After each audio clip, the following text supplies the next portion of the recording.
Throne of the North.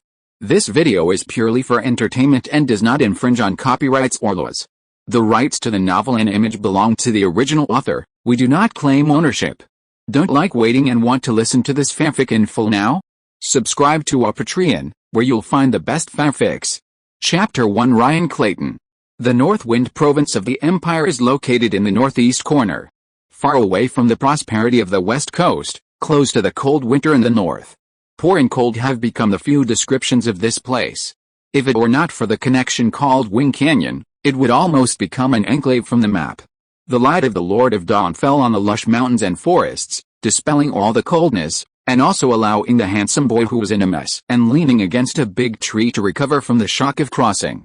Ryan Clayton, this is his name. This is my name. The boy struggled to get up. He looked down at his chest, where the gorgeous clothes had been torn. Similarly, on the corresponding back, there was a more moist touch.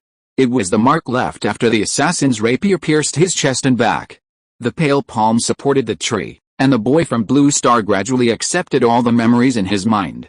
This is my name. In this magical world with gods and witchcraft magicians, Ryan Clayton firmly accepted everything.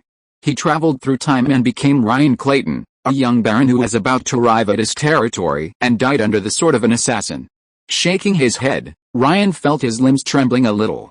It seemed that he had lost too much blood before. And not far away, a pair of hungry eyes had already stared at him. No way, I just traveled through time and I'm going to die? Ryan felt that he might become the worst traveler because he just felt the existence of his golden finger. I traveled through time, I still have a hang, but I'm going to die. Is there anything more desperate than hope right in front of you? Fortunately, the call from the depths of the forest gave Ryan hope again. Master Ryan, bird, I'm here. Ryan looked at the source of the voice, only to see an old man with scattered gray hair and 8 apprentice knights with blood on their bodies running towards him in a hurry. That was his butler and night guard. When Ryan saw that he was still intact, he clearly felt the old man's relief. Master Ryan, I'm glad you're okay. If you're hurt, we can't atone for our sins even if we die 100 times, Beard said as he moved towards Ryan, wanting to see if he had any wounds. Beard, I'm fine. After blocking the rough palm of the old butler, Ryan didn't care about the other's actions. After all, he had basically been taking care of him since he was a child. By the way, did you encounter that group of thieves? Ryan changed the subject. Hearing this, not only was Beard's face full of anger, but the 8 trainee knights around him also turned from shame to anger. Those mud-legged people dared to call themselves thieves and dared to ambush the Baron Master. Knight Commander Deering gritted his teeth and said, as if only in this way could he cover up his dereliction of duty for letting Ryan be dispersed. Ryan was silent.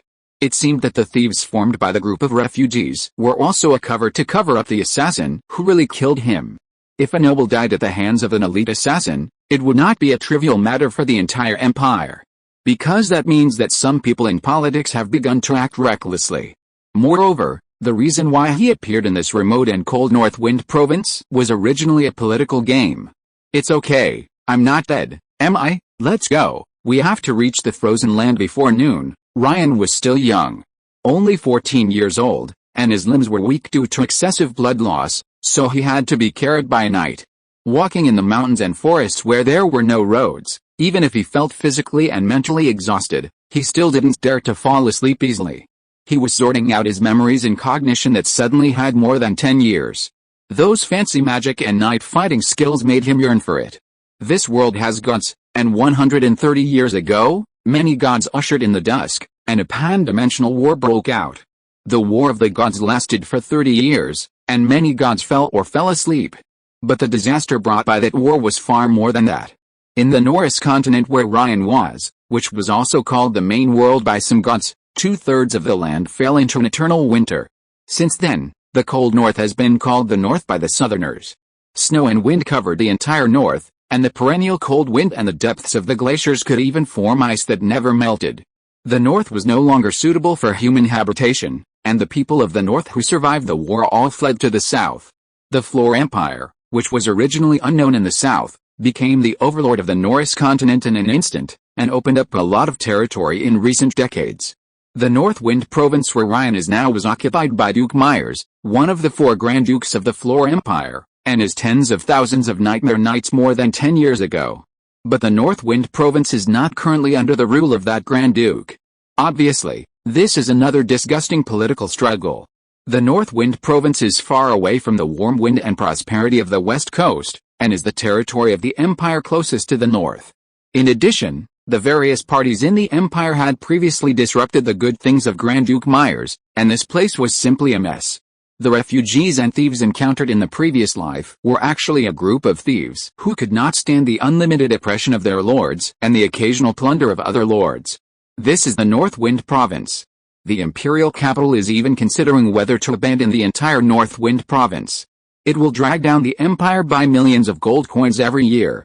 And the baronial territory of the Frozen Land, where Ryan is going, is located at the northernmost part of the entire North Wind Province.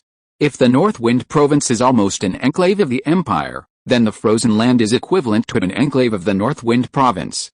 After passing through the swamps and forests that are harassed every year, you can reach the Frozen Land. That is his territory, no one can control it, but it is definitely not a good thing. If the Frozen Land still has a little value, it has long been occupied by others. The reason why it is still there is because no one can squeeze even a silver coin from it. It is too far from the west coast and too close to the north. But this is all he has to face, but the previous assassination told him that he has to face not only the cold wind of the northern land, but also the pressure from within the empire. Every title in the empire is extremely precious, and his ability to become a baron is a struggle among the top leaders of the empire. Ryan Clayton, the one with the least presents among the many descendants of Earl Clayton. There are many younger generations in the Clayton family who are better than him, and they all yearn for a title, even a pioneer knight. Ryan's baronship can be imagined.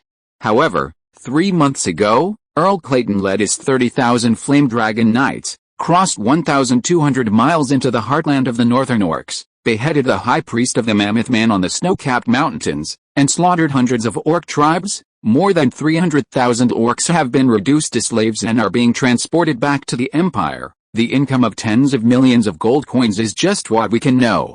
There are even rumors that the divine light treasured in the Mammoth tribe was obtained by Earl Clayton. Inside the empire, the Clayton family is trying to turn Earl Clayton into the 5th Grand Duke of the empire. So, a silent political struggle broke out before the Earl returned to the empire. The cake is so big, and no one wants to have one more person to share the cake besides the royal family and the 4 Grand Dukes. The result is that an insignificant Ryan Clayton became a baron, and a baron of the North Wind Province. So, the title of baron offset the credit of the Earl's expedition against the orcs, just from these few memories.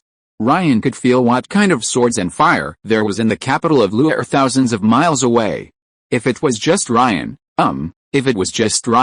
he would have died on the way to the territory. If I were just a simple traverser, I'm afraid it would be useless in this strict and regulated world, but I have a cheat. Thinking of this, Ryan's mood was a little less tense. With a thought, a palm-sized translucent light curtain appeared in front of him. Spiritual. 9. Chapter 2, Frozen Territory. A group of warriors who looked like refugees walked out of the forest, each of them covered in dirty snow and mud. Ryan, who was lying on the back of an apprentice knight, couldn't help but twitch his eyelids, but as he walked out of the forest, he was shocked by the scene in front of him. Under his feet was the ridge of the forest, and the dense trees blocked his vision for several hours. In front of them, a plain, or a snowfield, appeared at a drop of 50 or 60 meters. The white world filled his eyes, and dozens of houses were scattered on the thousands of square meters of snowfield. Further ahead, there was a mountain that looked like a rhinoceros horn, probably 200 or 300 meters high.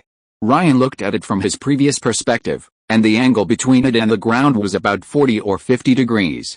The tip of the rhinoceros horn pierced into the extremely cold wind and snow in the north, making Ryan almost feel that there was a huge rhinoceros beast standing in the ground below and looking at him. It was shrouded in the vast snow, and mortals could only vaguely see its outline. Even so, the oppression brought by it still made the 8 apprentice knights in beard around them breathe quickly. This is Master Ryan's territory. Although the old butler looked like he was about to die, he still didn't look tired after walking for such a long time. Ryan envied the physique of a formal knight. Is the white world in front of him the place where he will die in the future? Ryan couldn't help but be curious, but soon, these 10 people couldn't be curious anymore. Because it was cold. Without the obstruction of the mountains and forests, the winter wind in the north made the 10 people's teeth chatter, and the flying snow that drifted over from time to time fell on Ryan's neck, making him shiver. "It's so cold." Even the old butler, who was a formal knight, couldn't help but shrink his body, but when he looked at Ryan, whose face was pale, the anger in his eyes almost dispelled all the coldness. Damn it, if the things belonging to Master Ryan had not been detained in the imperial capital, how could the master's body have fallen to such a state? As he said this, he looked at Ryan, and tears flashed in his old eyes again. When the Earl comes back, he will definitely not let those people go. Hearing Beard's words, Ryan, who was so passive that he even forgot his fatigue, fell silent. As a baron crowned by the royal family, he certainly shouldn't have only such an old butler and 8 apprentice knights around him. At the coronation ceremony, Columbus III gave him 100 guards to follow, 30 of whom were formal knights, and the remaining 70 were apprentice knights. The 3 knights in the lead were even as powerful as silver knights.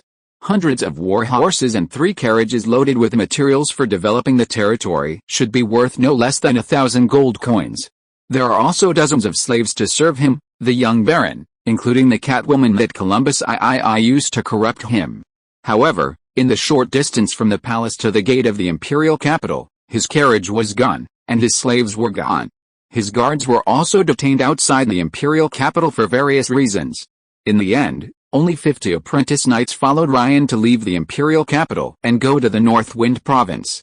When he arrived in the North Wind province, there were only 8 apprentice knights and the old butler Beard by his side. Most of the remaining 42 guards and the old butler's son, Little Beard, were detained in the checkpoints along the way. Little Beard was even detained in the Flying Wing Canyon connecting the North Wind province and other provinces of the empire. The predecessor Ryan was full of anger and resentment about this, and even thought about the counterattack of the Earl Clayton after returning to the empire, and then taking himself back to the warm and comfortable south. But now Ryan is very clear that the various difficulties along the way have represented the blockade of the Clayton family by most interest groups in the empire. If everything is settled before the Earl returns to the empire, it will be too late when the other party returns to the empire. And even if the Earl was very strong and could set things right, he couldn't change his status as the Baron of the Northern Frozen Territory. He was a Baron crowned by the royal family and there was absolutely no possibility of change.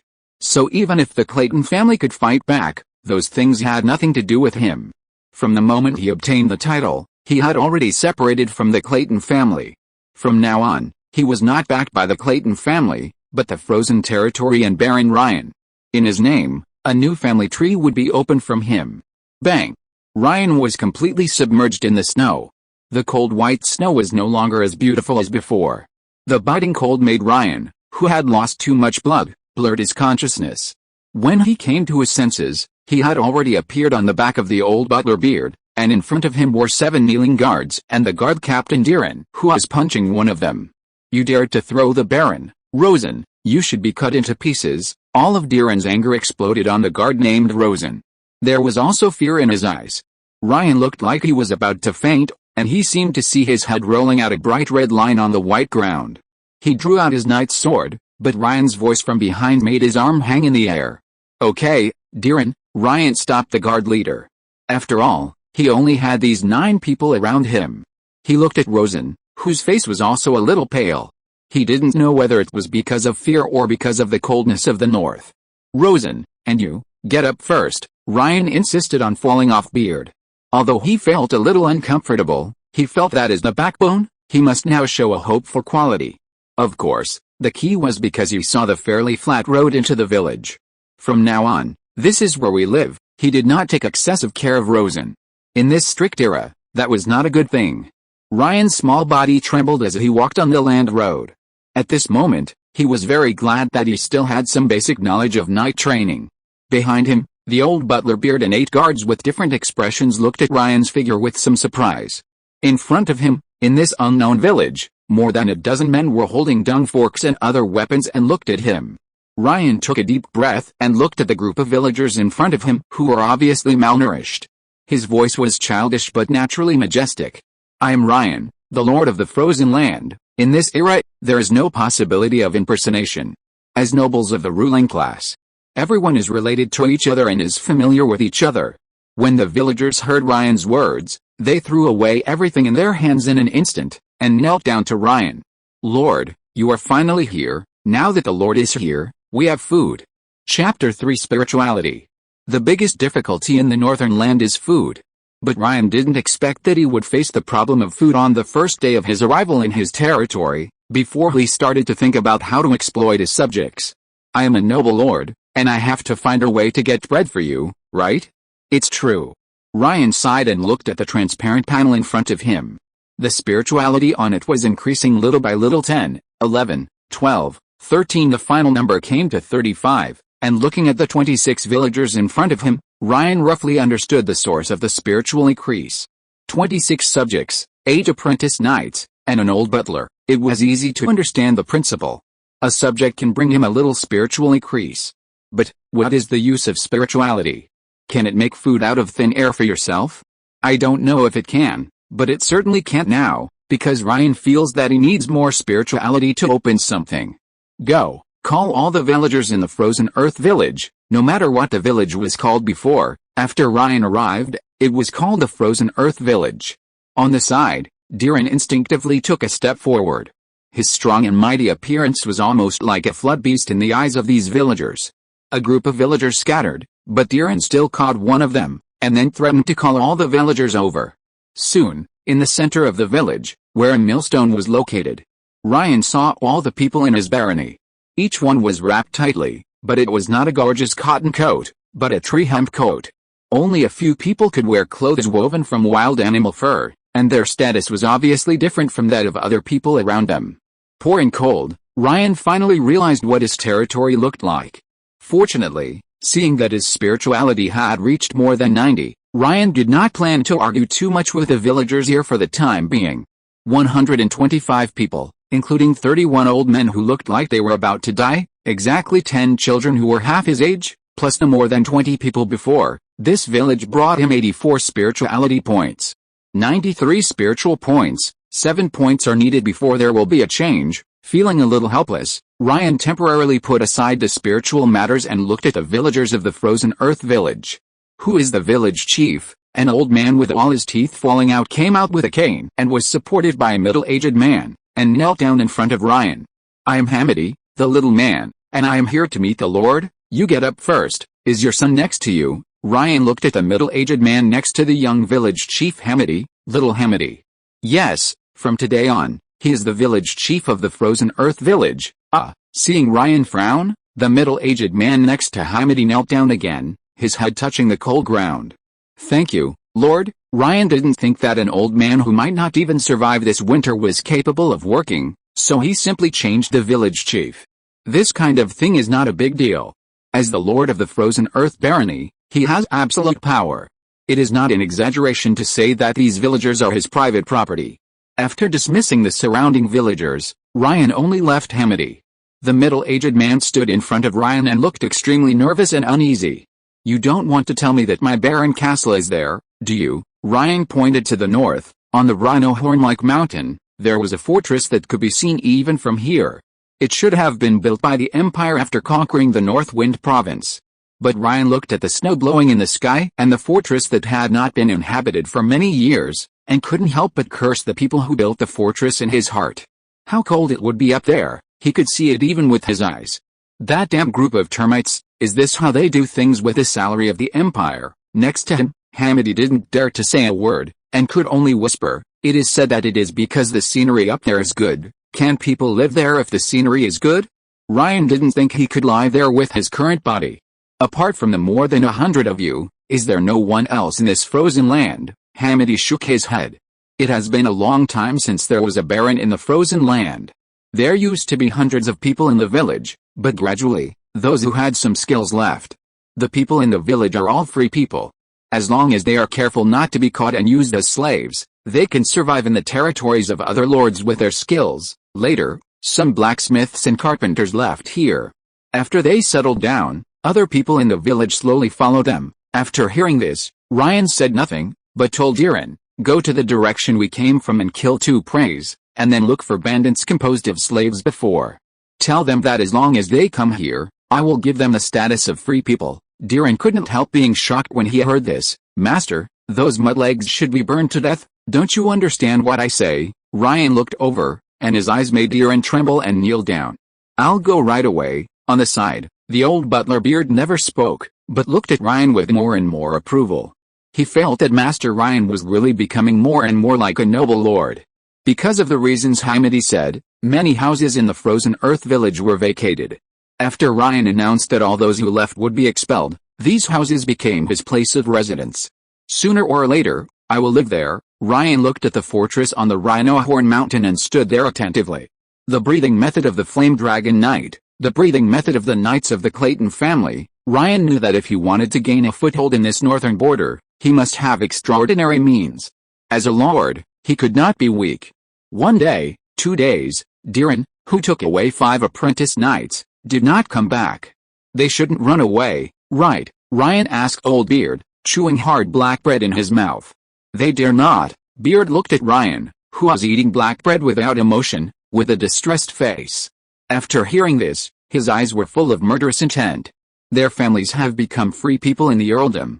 If they dare to run, their families will all become slaves, and even if they run away, other lords will not let them go if they find them. Those who betray their masters will face hunting and killing throughout the continent. At dawn on the 3rd day, Diren finally returned to the frozen land with 5 elk carcasses and more than 30 refugees with bruised faces and stripped clothes. Ryan announced his ownership of these 34 slaves from other territories, and his spirituality also reached 127. Spirituality. 127. Ryan felt that he could use his spirituality at any time to open a door to the unknown. Chapter 4. Servants and Divine Grace. From today on, you are free people in the frozen land. I pardon your slavery. Ryan's words made the more than 30 bandits who were originally full of resistance open their eyes wide and look at Ryan in shock. They thought that Diren's words were a trick. If they were not defeated, they would never appear here. After seeing that Ryan did not seem to be playing tricks on them, these dozens of people knelt down directly, kowtowed and said the master's kind words. After accepting the gratitude of these people, Ryan rewarded one of the elks weighing more than 120 kilograms to the 8 guard trainee knights. He also rewarded the smallest elk weighing less than 100 kilograms to more than 150 villagers in the Frozen Land village. So far, his reputation in the Frozen Land village and the Frozen Land has reached its peak. Yes, it is that simple. Thinking of this, Ryan couldn't help but complain about this strict era. After eating and drinking, Ryan finally felt that his strength had improved significantly. So, where are you heading to, spiritual? 27. With only 27 spiritual points left, Ryan, who had spent 100 spiritual points, looked at a space portal the size of a room door in front of him, took a deep breath, and turned to leave. "Diren, master," he called Old Beard and Diren, and then Ryan's eyes fell on Diren. He said with some seriousness, "Are you willing to be my knight squire?" Diren and the 7 trainee knights were strictly speaking just his guards, and they were the guards arranged for him to come to his territory by the Earl of Clayton. So if the Earl of Clayton got serious, Diren and his men were all his father's soldiers. And if he became Ryan's knight squire, then from now on, Diren would have nothing to do with Clayton. Diren, who had been trying to please Ryan all the way, finally lowered his head in shame and struggle at this moment. His family in the Earl of Clayton would definitely live better than here, and he saw clearly what the frozen territory was like. "If you don't want to, go and call Rosen over." Ryan's voice was very calm, but it made Diren tremble and soften, and he almost ran out. He knew that his position as the knight commander might be replaced by Rosen. "Are you willing to be my knight squire?" "I do." Rosen was also trembling, but he was excited and enthusiastic. Knight squire is not actually a noble identity. It just means that Rosen is a soldier who absolutely belongs to Ryan. But often only after becoming a formal knight can one be called a knight squire. To become a knight squire with the strength of an apprentice knight, Rosen felt that there were not many people like him in the entire empire. "I will shed my blood on the sword and shield. Your will is my will, and your gift is my divine grace." Rosen cut his palm with the sword in his hand and clenched his fist tightly against his heart. He was just a knight squire, but at this moment he was willing to obey his duty as a guardian knight. "Okay." Ryan looked at Diren, who had a complicated expression on his face, and said, "You take people to guard here. No one is allowed to enter the house without my order." "Yes, I will obey your will." Diren's expression was still respectful. After all, without becoming a knight squire, his relationship with Ryan would not change at all. Moreover, as long as Earl Clayton, the father of the Baron, does not care about it in the future. He will spend the rest of his life in this frozen land. The reason why he refused before was just because of his family. His 2 sons are both very talented in knighthood. Perhaps they can become formal knights earlier than him and have a better future in the warm south. Ryan also understood this, so he did not make excessive demands on Diren, and did not even take off the title of the other party's Night Guard. "Bird, you come too." After taking Old Beard and Rosen into the house, both of them looked at the space portal in shock. "This door can only last for 100 hours. Our time must be accelerated, God's grace." Beard looked at Ryan enthusiastically and knelt down directly. "I swear in the name of the night that I will never reveal the secrets of Master Ryan." On the side, Rosen also imitated, and then the two retreated to the door to arrange some measures. Anyone who enters the house will know that someone has come in afterwards. A few meters outside the house, Diren looked at the closed door and felt that he seemed to have missed something. "Let's go." After Ryan raised his foot and walked into the space door, Beard and Rosen guarded him on the left and right. Almost in a blink of an eye, the original house disappeared, and what appeared in front of Ryan and the other two was a white world. If there is still some green in the frozen land, then where they are now is an endless snowfield, except for the dead white, there is no extra color. Everything is covered by the vast wind and snow, and there is no vitality. Ryan looked back, and the space portal disappeared, but he could open it and return to the frozen land at any time within 100 hours. There is a looming portal under his feet, as if someone walked through here not long ago. "There are people here, that's good news," Rosen said. He was also very curious about where this place was. "Let's go." Without Ryan's signal, Rosen had already walked in front with a long sword in his hand. He was very cold in his leather armor, but at this moment he had to keep the cold wind away from the Baron. "Bird, tell me about God's grace." On the snowy plain, 3 pairs of feet stepped on the snow. Except for the creaking sound, there was no more sound, which made Ryan feel a little depressed. "Yes, young master." After seeing Ryan's methods, Beard became more respectful and no longer did any transgression that only elders could have. He didn't know much about God's grace. The gods started the pan-dimensional war, and they needed their believers to fight for them. In the middle and late stages of the war, the gods needed an urgent victory, so they personally bestowed divine grace on their believers. Using divine grace, those believers harvested faith for the gods. After a god started such a method, other gods had to do the same. As a result, the number of people who received divine grace in the pan-dimensional war increased. Later, the war between the gods ended, and the entire north was covered by the wind and snow of eternal winter. The war between the gods caused the sky to spew out the flames of world destruction, and the death of the gods plunged the earth into an eternal winter. But the people who received divine grace did not disappear completely because of the disappearance of the gods. Every once in a while, news of divine grace could be heard. In addition, Beard was silent, or rather a little frightened and shocked. It is rumored that after the pan-dimensional war between the gods ended, it was not necessary for the gods to personally grant divine grace in order to obtain it. Many gods died in the pan-dimensional war. Chapter 5, The Pan-Dimensional War of Gods, the Spirit of the Stag. Listening to Beard's words, Ryan probably understood. This world with extraordinary powers is very magical, and it is different from the illusions he had encountered in another world before. In the Floor Empire, there is an army called the Knights Templar in the royal family. They once trampled on the bones of giants and challenged the gods with the heads of giants. The Grand Duke Myers, who once made the North Wind province the territory of the empire, has a legion of Nightmare Knights, which is invincible. In addition to ordinary armies, the other 3 Grand Dukes of the Empire also have at least one famous legion. Even his father, Earl Clayton's Flame Dragon Knights, are like this. The mounts of the Flame Dragon Knights are said to be able to spit out the power of the Flame Dragon's breath. Outside the Empire, those kingdoms, dukes and earls, and those nobles who came south from the northern border of the continent also have some extraordinary legions. Elves, dwarves and other races also have these things. Before the gods started the Pan-Plane War, these did not exist. The reason for all this is divinity. Only gods have divinity, but with the start of the pan-dimensional war, gods also fell.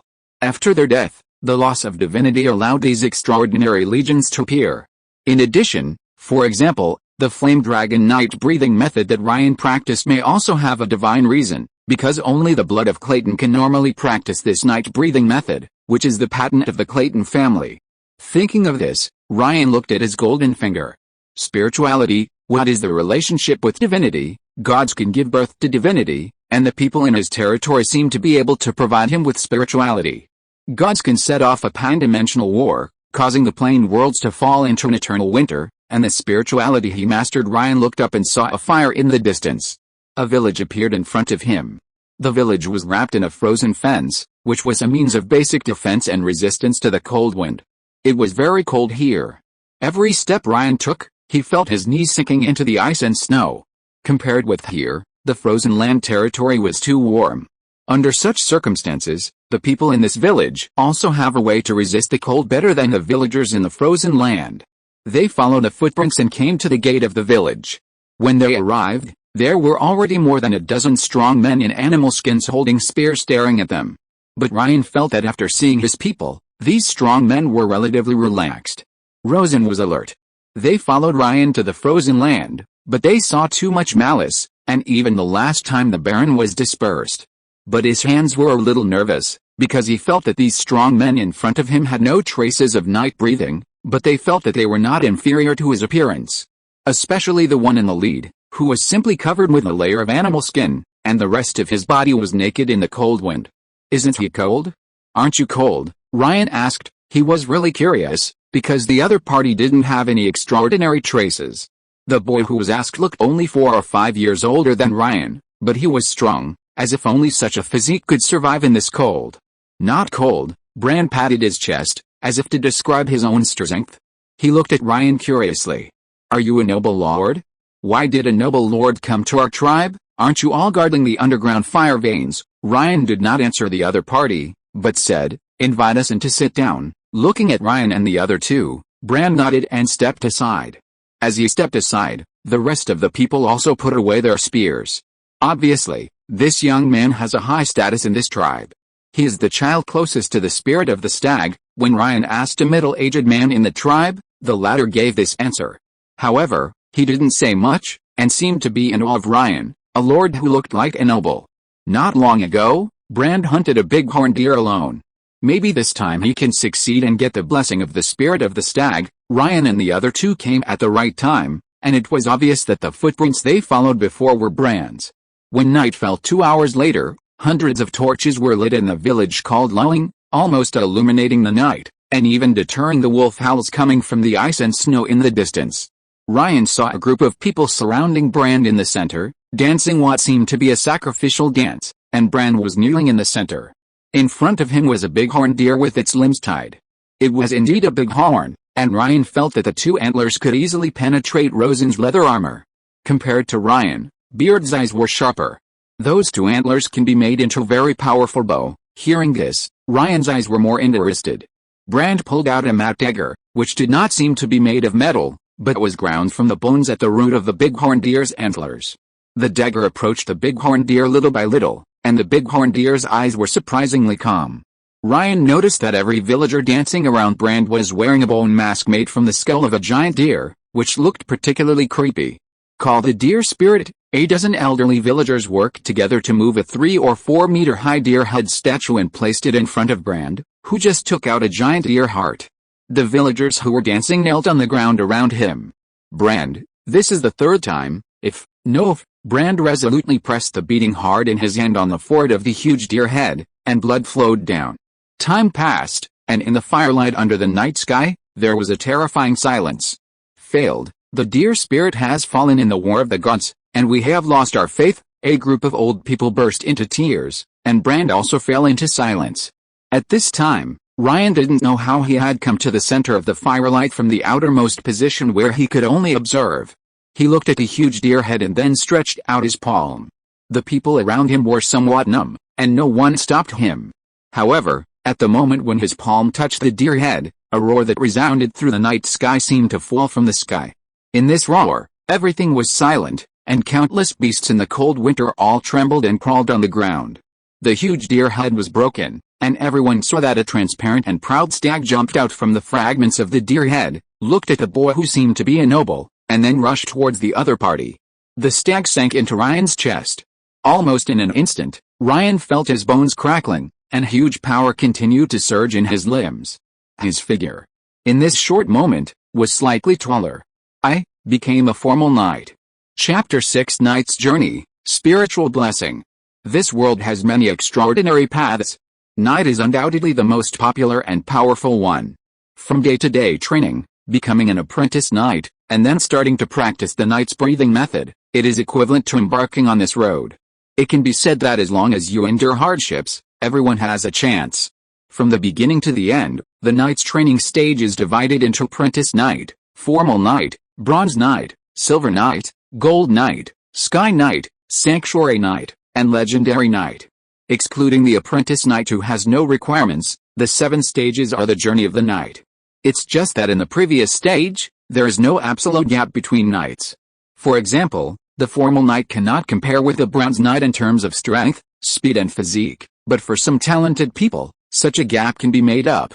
In addition, the basic attributes brought by the difference in breathing method also have subtle differences.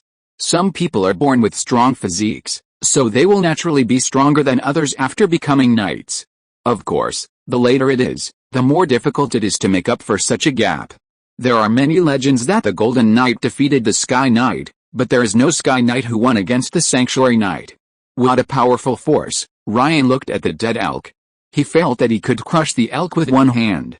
Ryan also looked at the spirituality panel. Spirituality. 27. Divinity. Dear Spirit Blessing. Dear Spirit Blessing. Ryan woke up and saw that all the villagers around him were looking at him in shock, especially the old people, who were very excited.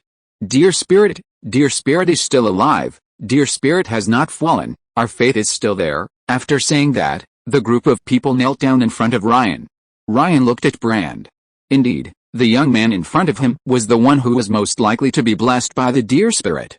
He felt the closeness of the other party to him in the moment just now. To be precise, it was the closeness of the Dear Spirit. However, the Dear Spirit, which only had a trace of divinity left, had long lost the power to bless Brand. Do you want to receive the blessing of the Dear Spirit? Yes, only with the blessing of the Dear Spirit can I embark on the path of transcendence, and only in this way can I lead my people to survive in the winter. Brand looked at Ryan with expectation in his eyes. The Dear Spirit no longer has the power to bless you, and you should know this. Ryan's voice silenced Brand, but the next moment, Ryan's voice made his eyes look up with blazing fire. The Dear Spirit cannot bless you, but now, I can. After saying that, Ryan looked at the hundreds of people around him and said, from now on, I will be able to bless you, and at the same time, I will be able to take you away from this land of ice and snow and live in a slightly warmer place, as you wish. I am a noble, so are you willing to become my people? Ryan's voice fell, and a circle of old people near him prostrated themselves, cheering. The people of Exner will be loyal to you forever. The moment he came into contact with the Dear Spirit, Ryan felt the noble qualities of these people. Loyalty. The people under the protection of the Dear Spirit are brave and good at fighting. They are also loyal to what they protect. When everyone swore allegiance to Ryan and became his people, Ryan's spirituality increased to peak. Spirit. 488. The 461 villagers in this village brought him a high amount of spirituality. Ryan looked at Brand again. Are you willing to be my guardian knight? The young man knelt on one knee with a firm look in his eyes. Brand, I pledge allegiance to you, Spirit. 498. 10 times the spirituality provided by others, and Ryan was also very serious at this moment, pressing his palm on Brand's forehead. In an instant, 100 spiritualities disappeared, and a small Dear Spirit sank into Brand's forehead instead. With the blessing of the Dear Spirit, Brand's power increased significantly. It was visible to the naked eye that his aura was almost the same as Ryan's. The blessing of the Dear Spirit gave him the power of a formal knight, which made the eyes of the young people around him very fanatical. The look he gave Ryan was even more respectful than before. Stagnite breathing technique. Brand's eyes sparkled, and when Ryan looked at Brand again, he instinctively noticed some words: physical fitness gain, breathing technique training gain, brave, fearless, loyal, enthusiastic, noble, leader. The blessings of the Dear Spirit are all the same, but what you can get from the blessing depends entirely on the individual.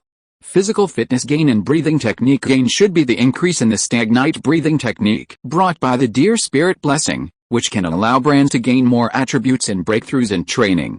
But the words of bravery and fearlessness that represent moral character are entirely due to Brand himself. Ryan believes that for such a person to receive the blessing of the deer spirit is icing on the cake rather than timely assistance. Of course, in this environment, Ryan's arrival must be the latter. If the other people around him can only give Ryan civilians, craftsmen and soldiers, then Brand is a hero unit for him. Under Brand's leadership, the soldiers were fearless of any war, and the people in the territory were able to gain a lot of positive confidence when they saw that such a knight also belonged to the Lord. For Ryan, the most important thing was the word loyalty. Loyalty is not simply about Brand's loyalty to Ryan. This is not data, but a kind of virtue. He is loyal to his own protection, loyal to his heart, loyal to the Lord he is loyal to his words and deeds, and loyal to the duties he is given. For example, Ryan would never let Brand do something that goes against his heart. At this moment, Ryan was more excited than the butler Oldbeard, but he suppressed his emotions and looked at the circle of expectant eyes around him. Are you willing to be my squire knights? I will be loyal to you. One by one, young or middle-aged men knelt down, and their wives or mothers were also looking forward to watching this scene from a distance. Looking at his own spirituality, Brand provided 10 times more spirituality than others, and similarly, the blessing he gave also needed 10 times. In other words, to bless other people, only 10 spiritual points are needed for each person. There are still 398 spiritual points left. Ryan looked at the expectations of hundreds of people around him, hesitated and looked at Brand. There are only 30 places. Brand, do you have any good suggestions? Follow your will. Brand stepped forward. As a formal knight, he selected 30 people from hundreds of people. Ryan gave the other party trust, and 300 spiritual points were poured down. In just a moment, he had 30 more apprentice knights. Ryan could feel the effects of physical fitness and breathing method gains on these people. And those who looked much worse than Brand, but still had the entries of loyalty and enthusiasm. This is equivalent to enchantment, but the object of enchantment is human. Chapter 7 Story. Those of you who haven't received the blessing, don't worry. If you are willing to become my soldier, you will also have the opportunity to practice the stag knight breathing method through training. Ryan's words made the others around him feel a little relieved. His eyes fell on the authoritative old man again, and Ryan continued, my current territory is not perfect enough. It lacks everything. If you leave with me, take everything you can take, try to be as fast as possible and finish it within one day. The old man in the lead saluted respectfully. He was the leader here. Follow your will. After listening to Ryan's description of the frozen land territory, this village, or tribe, began to prepare various supplies. I believe that each of them is a rare treasure for you, Brand said on the side. Oh, Ryan naturally wanted to get closer to this guardian knight, and the best way was to tell him a story. Can I listen to the story that happened here? Yes, sir. After Brand saluted, he found an old man who was a little inconvenient to move for Ryan. Ryan saw that there was a pair of wooden craft calves under his trousers. Seeing that there was no contempt in Ryan's eyes, both the old man and Brand subconsciously respected him more. Father Arnold experienced the War of Gods, and I was also picked up by him. His legs were disabled because of me, Brand said on the side. The Lord wants to hear our story, our story. Father Arnold's cloudy eyes showed many memories. When people get old, they really like to talk about the past. Since 80 years ago, we have been living like this. Lord, you have seen it, so I will tell you what happened 80 years ago. Father Arnold's voice echoed in the wind and snow, and Ryan stood there calmly and listened quietly. Our world is called Ixnel, and the vast majority of humans revere the stag spirit. We pursue the enthusiasm of the stag spirit, so the people of Ixnel are also full of enthusiasm. We also imitate the bravery and agility of the stag spirit and the world he has seen, so the Ixnel is full of bards and craftsmen who are good at manual work. The Ixnel continent may not have a large population, but it is extremely prosperous, and everyone is rich and happy. Just over 100 years ago, the gods started a pan-dimensional war, and the twilight of the gods came as a result. Ixnel was also caught in the flames of war, and the war of the gods set the sky on fire, and the stag spirit also participated in the war. As the people of the stag spirit, the people on the continent also fought for the stag spirit, and the war lasted for 25 years. The stag spirit has fallen, and although we firmly believe that the deer spirit is still alive, there is no trace of the deer spirit on the continent. At the same time, the death caused by the war between the gods plunged the continent into an eternal winter, with icy snow and cold winds raging across the continent. The forests were submerged in the snow, The swamps turned into frozen soil, and the rivers were frozen. The eternal cold covered everything. Perhaps only the southernmost corner had some warm corners. In the war between the gods, the people's faith was their soldiers. In just 25 years, a small number of people on the continent of Exner fell into death. But this is not the end. The killing caused by the war often leads to a small number of deaths. After the war, the continent fell into famine. Hunger and cold took away most of the people in the first 10 years. In the following time, chaos also made the population decrease. Those who could survive the cold weather in the eternal winter in that short period of time were actually excellent. However, the deer spirit disappeared. No matter how excellent it was just immortal. Without extraordinary power, facing the biting wind and frost and the increasing pressure of survival, the population would only decrease. Especially children, many babies died in the first few decades.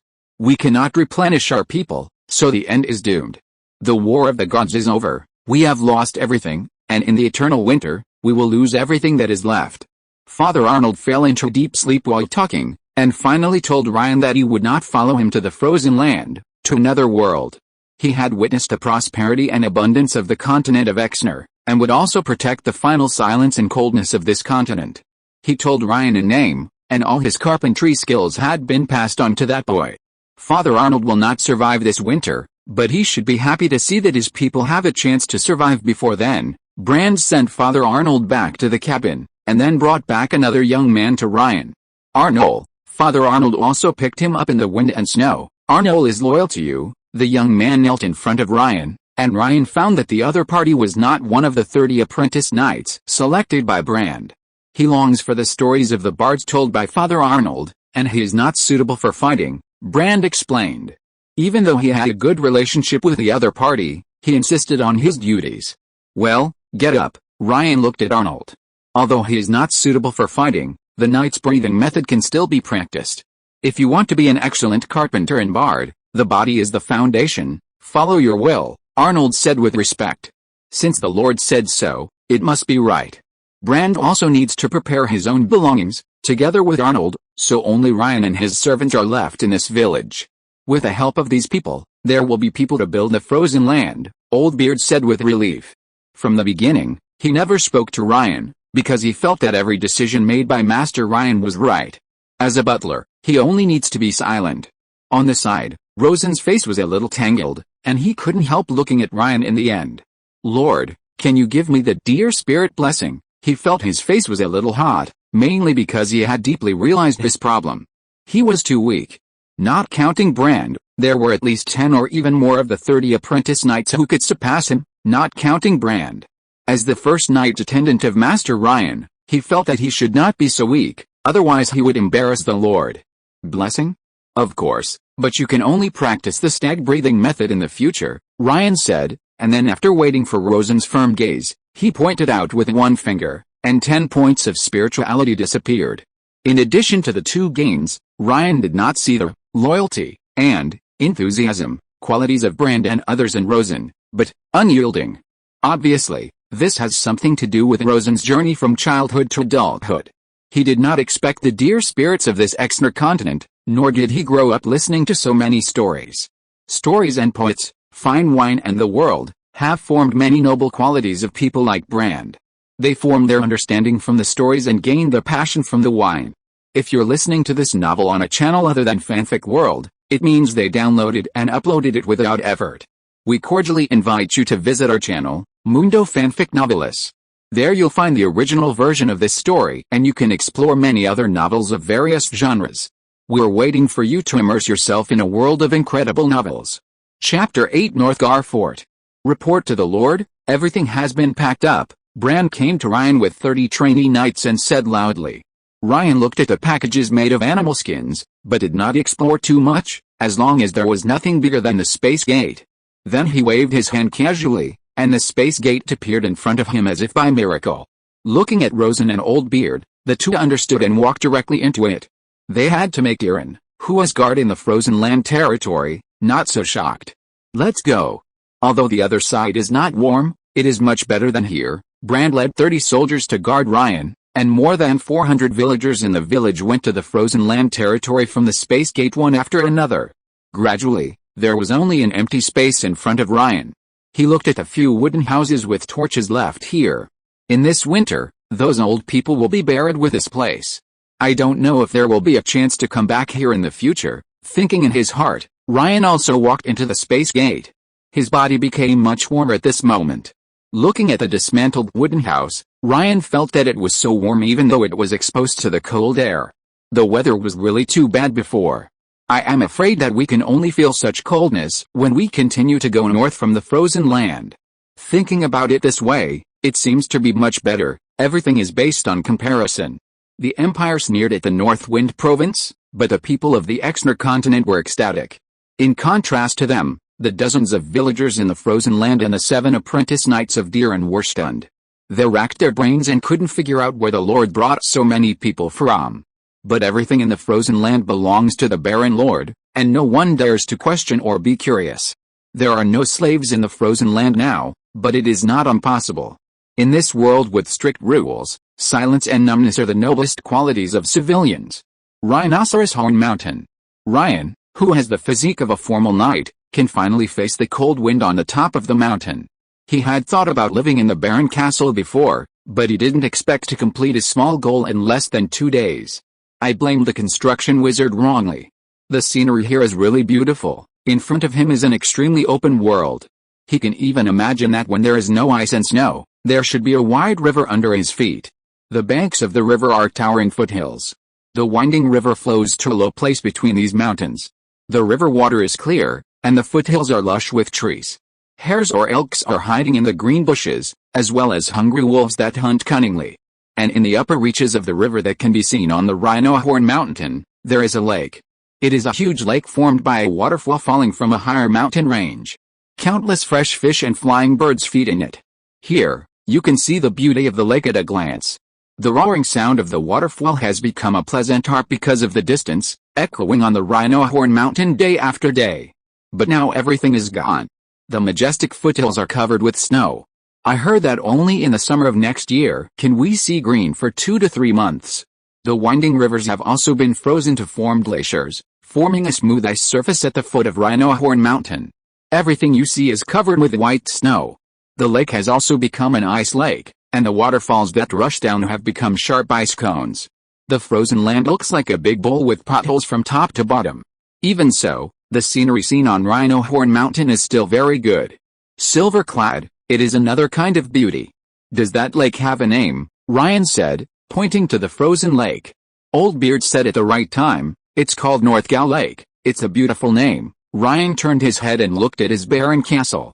To be honest, it was just a building with less than 10 houses, and it couldn't be called a fortress at all.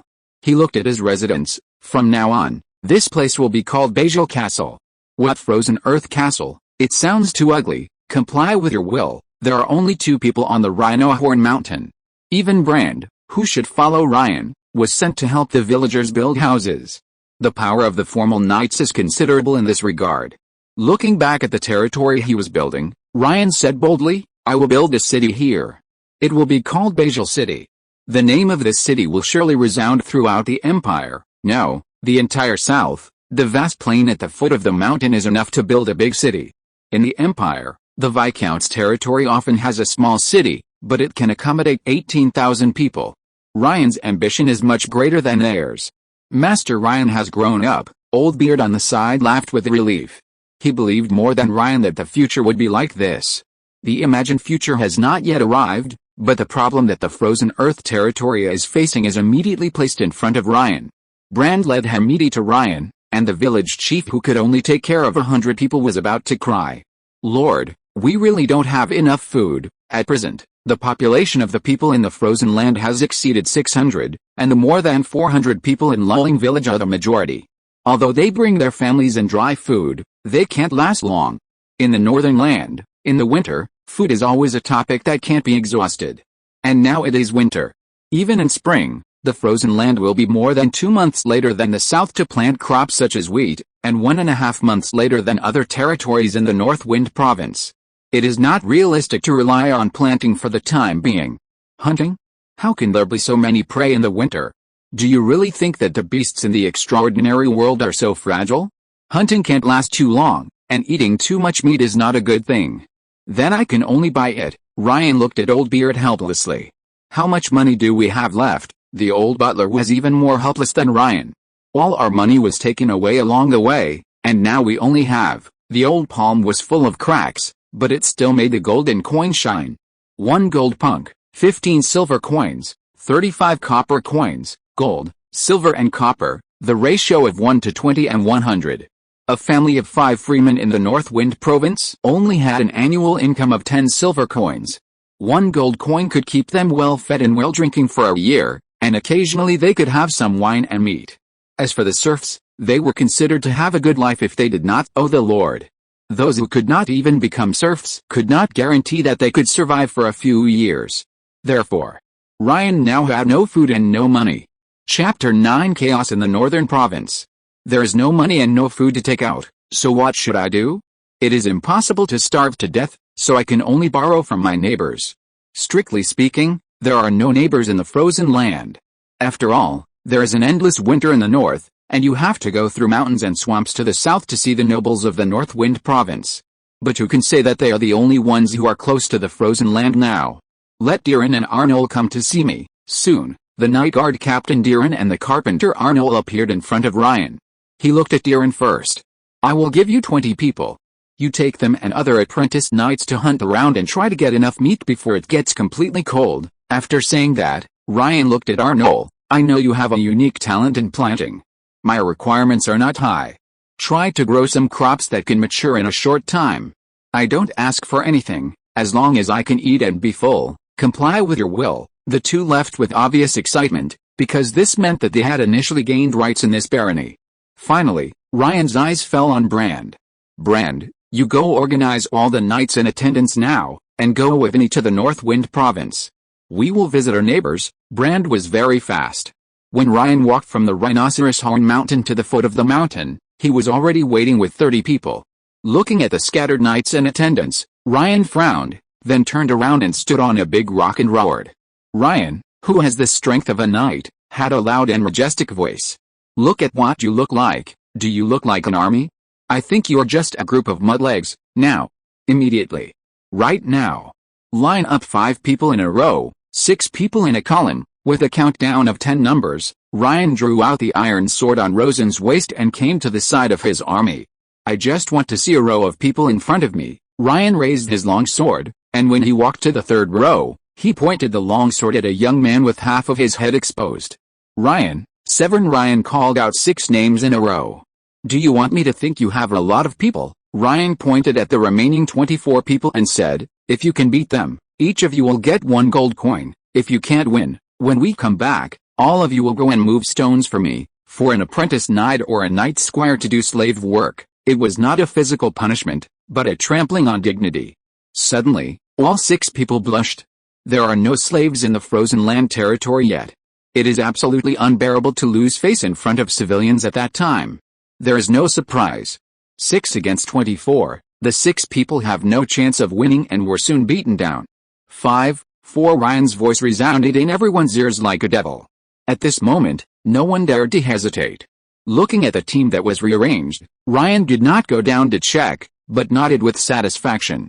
In the army, nothing is better than the words obey orders and prohibitions.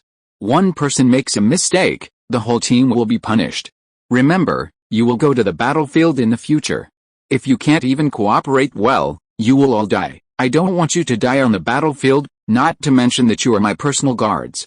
When the time comes, you will die in front of me. Ryan's voice was cold, but it made Old Beard's eyes on the side more fiery than ever before. As a noble lord, enjoying himself and exploiting civilian slaves all day long is an ordinary noble. An aristocrat who knows how to use people and does things from beginning to end is a talent among the nobles, and is an excellent noble who can make a family famous. And an aristocrat who can do this and understand military affairs is an extremely rare noble, a top noble who can leave a name in history.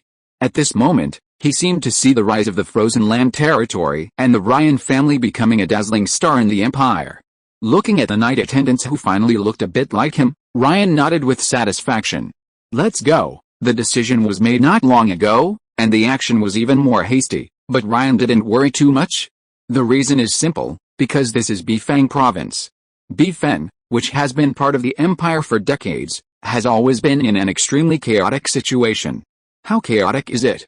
The laws of the empire strictly prohibit nobles from attacking each other's territories. In the entire empire, only Bifang province has had no less than 10 open battles between noble armies. Although every time there is a sign of great power, it will be suppressed by other nobles, this also proves that the people of Bifang province are tough. This is in the open, and it is even more rampant in private. But the magical thing is that with such simple folk customs, no noble has died in it for decades. Even the baronies that were beaten to pieces, a baron who was beaten to a lonely family was easily released and is still staying in his own territory to exploit serfs.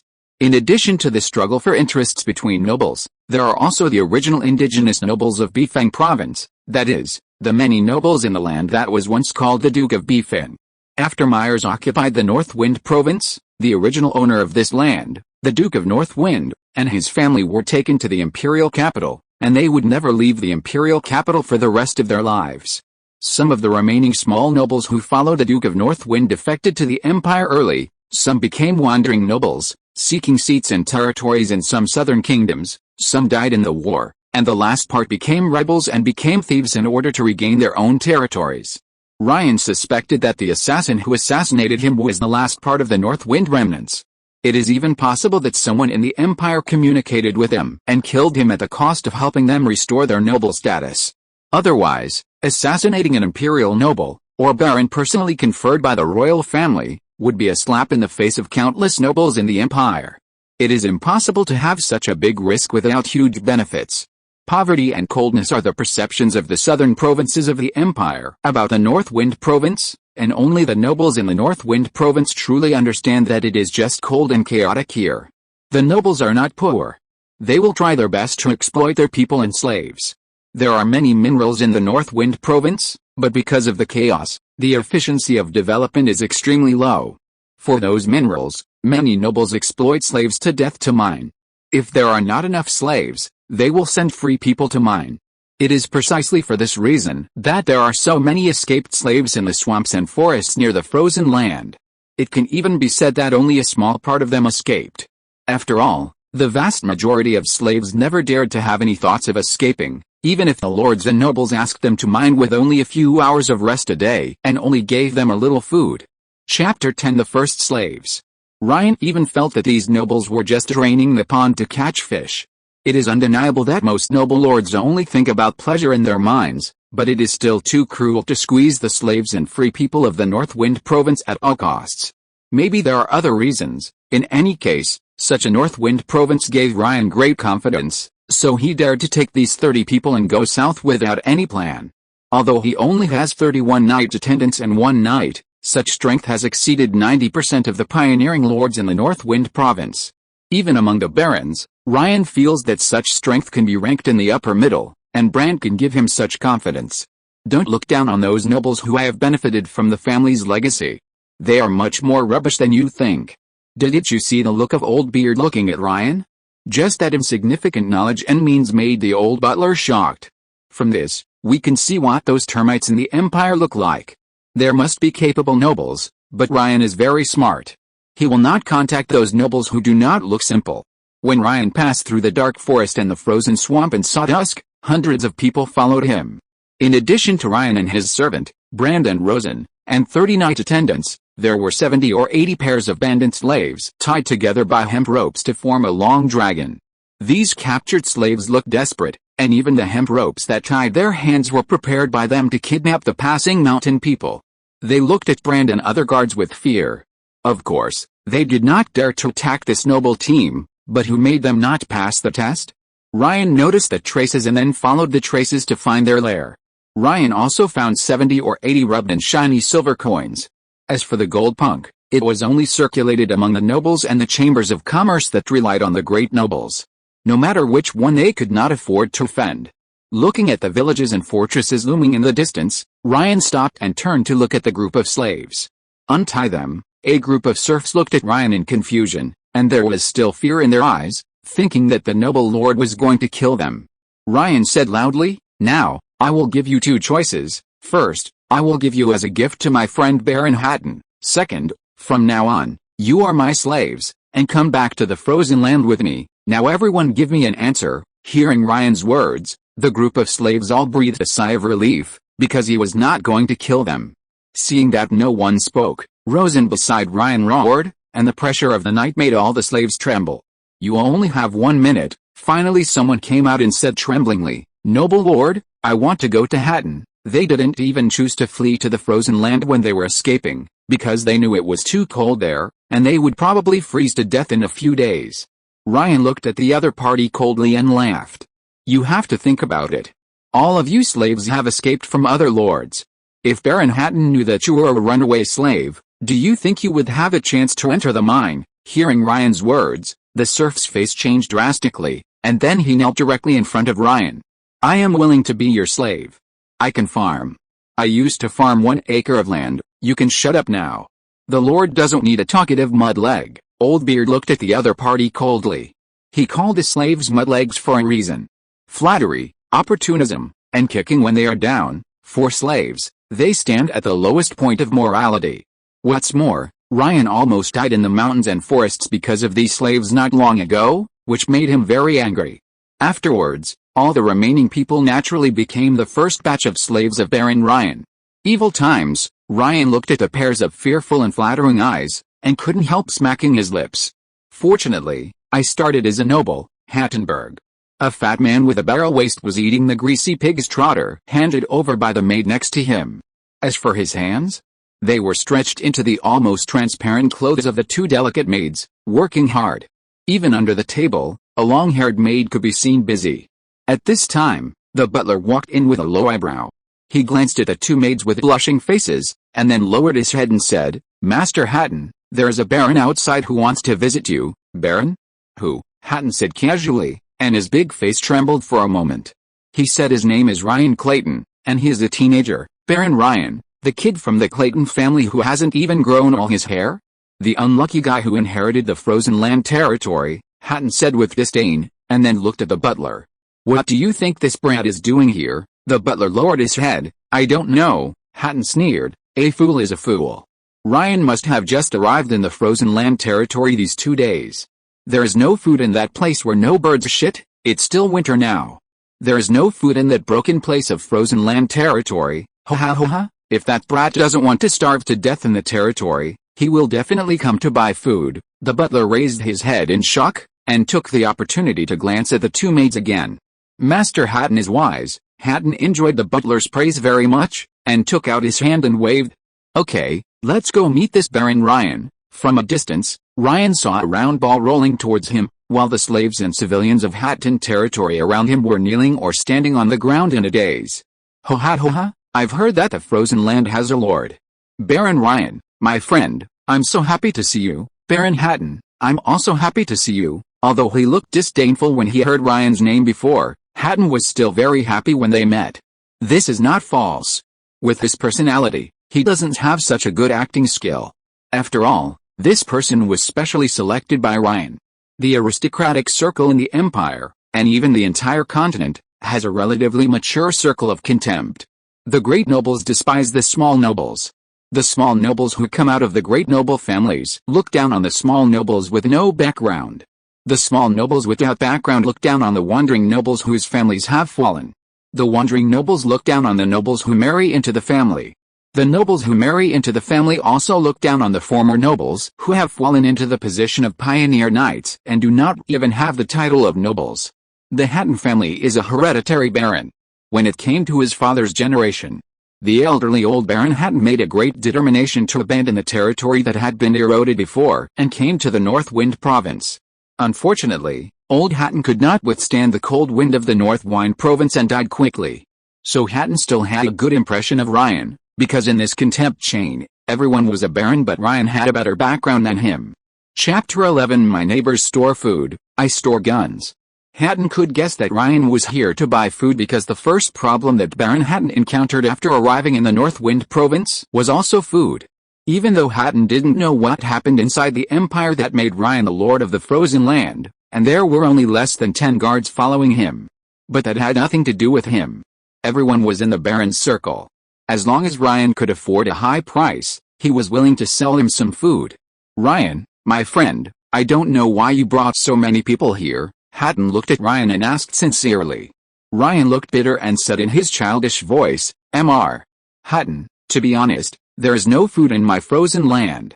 If there is still no food, I am afraid I will become the first noble to starve to death in the Empire. After saying that, he couldn't help looking at Hatton. Hatton looked at Ryan and was about to open his mouth, but then he saw Ryan grab his hand. The huge strength shocked Hatton that he couldn't get rid of it. The child of the Clayton family, who was thrown out of the imperial capital, turned out to be a knight. Hatton was also an apprentice knight, so he could feel that the power in Ryan's hand was far greater than his. How old is he? Ryan pulled Hatton and said nervously, I heard that Baron Hatton and Nightwater had some conflicts. Hearing Ryan's words, Hatton's smile disappeared and became angry.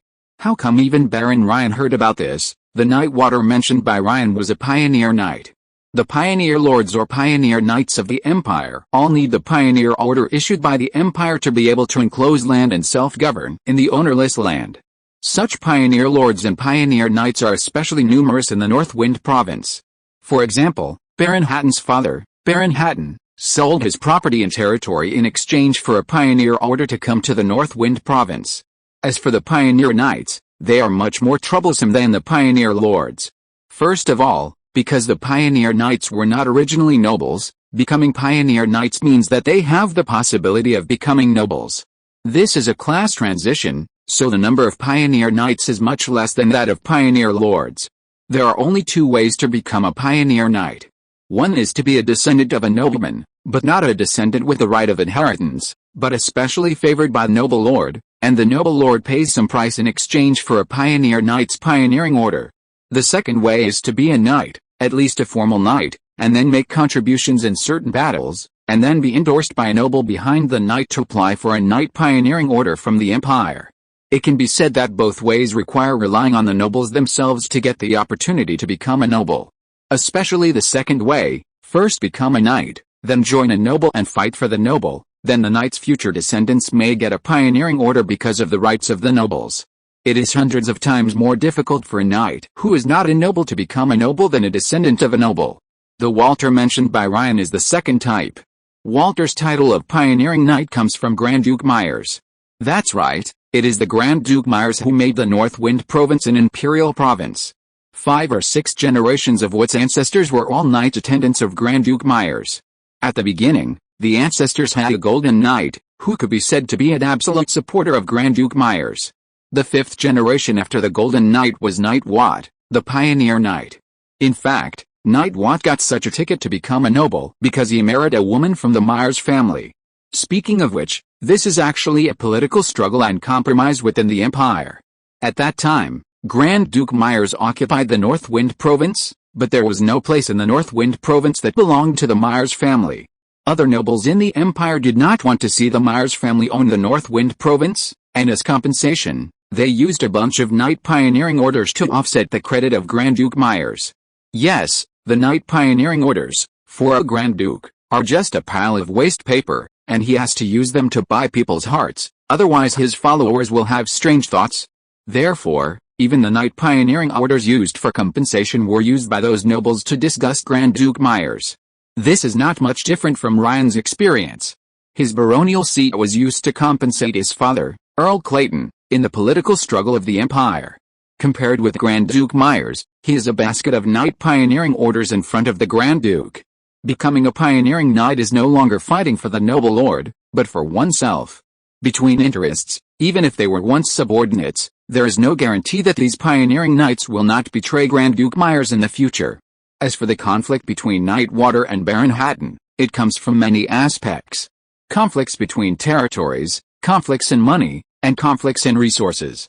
Baron Hatton's territory and Nightwater's territory are adjacent to each other, and there have been large and small fights because of a small iron mine, and many slaves have died. As a baron who relies on his parents, Baron Hatton's subordinates are weaker than Nightwater, and he has no ambition. Compared with Water with a pioneering order, Hatton is like a sheep. Baron Hatton suffered a lot in the big and small fights, so when he heard Ryan mention Baron Water, he became very angry. Is Baron Ryan here to take advantage of the situation? Hatton said coldly. Nobles cannot start a war. Has Baron Hatton forgotten this? Ryan said, an imperial rule that no noble in the North Wind province had ever paid attention to. What is a pioneer knight? As long as the Empire does not give him a baron seat, he will be a pioneer knight. There is a gap between knights and nobles. Ryan looked at Hatton. Baron Hatton, my friend, I am here to help you. As he said that, Ryan shouted without looking back, and Baron Hatton couldn't help but feel his legs weak. Line up. Behind Ryan, 30 knight attendants stood out in neat rows with spears in hand. In a few breaths, and in front of them was Brand, the guardian knight who was bare-armed even in the cold winter. Gulu looking at the 30 majestic knight attendants behind Ryan, Hatton's eyes widened, because before, these people were all wearing animal skins instead of imperial leather armor, and he thought they were just ordinary civilians. 30 trainee knights, and such capable soldiers at that. Where did Ryan get so many elites? The frozen territory? Are you kidding me? Could it be that Earl Clayton secretly gave this offspring some support? Thinking of this, Hatton's eyes suddenly became wonderful. Ryan looked at Baron Hatton's appearance, and he already had an idea in his mind. He needs food, has no money and no land, but there are so many mouths waiting for food. Then he can only rob. These neighbors must have food for the winter. If they are extremely hungry, don't blame him for being rude. My neighbors hoard food and I hoard guns. Faced with a current food crisis, Ryan has never thought of using conventional means. Baron Hatton is a typical noble who eats and waits to die.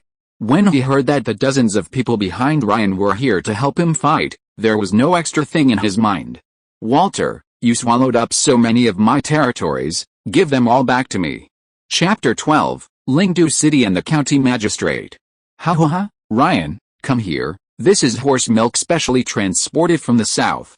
If it weren't easy to preserve in the North Wind province, you might not be able to wait for it. Haha. Hatton was attentive and poured the snow-white horse milk for Ryan, and there were several good-looking maids holding iron kettles and waiting obediently beside him. Ryan was not polite at all to Hatton's courtesy. After all, he hadn't eaten such food for a long time. What's more, after becoming a knight, his appetite increased greatly, almost 3 to 5 times that of ordinary people. Not only food, but even the bed of Baron Hatton's territory was countless times softer than the hard bedboard of the frozen earth territory. Ryan felt that he had never slept on such a comfortable bed since he crossed over. Soon, I will have it too. Without any nostalgia for the soft bed, Ryan opened the door and went to the soldiers' training camp. Here, Ryan saw the only knight in Baron Hatton's territory, White Bryn.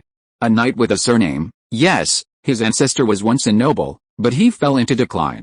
White became the knight commander of the barony of Hatton, perhaps with the intention of Baron Hatton granting him a piece of territory in the future so that he could restore the glory of the Bryn family.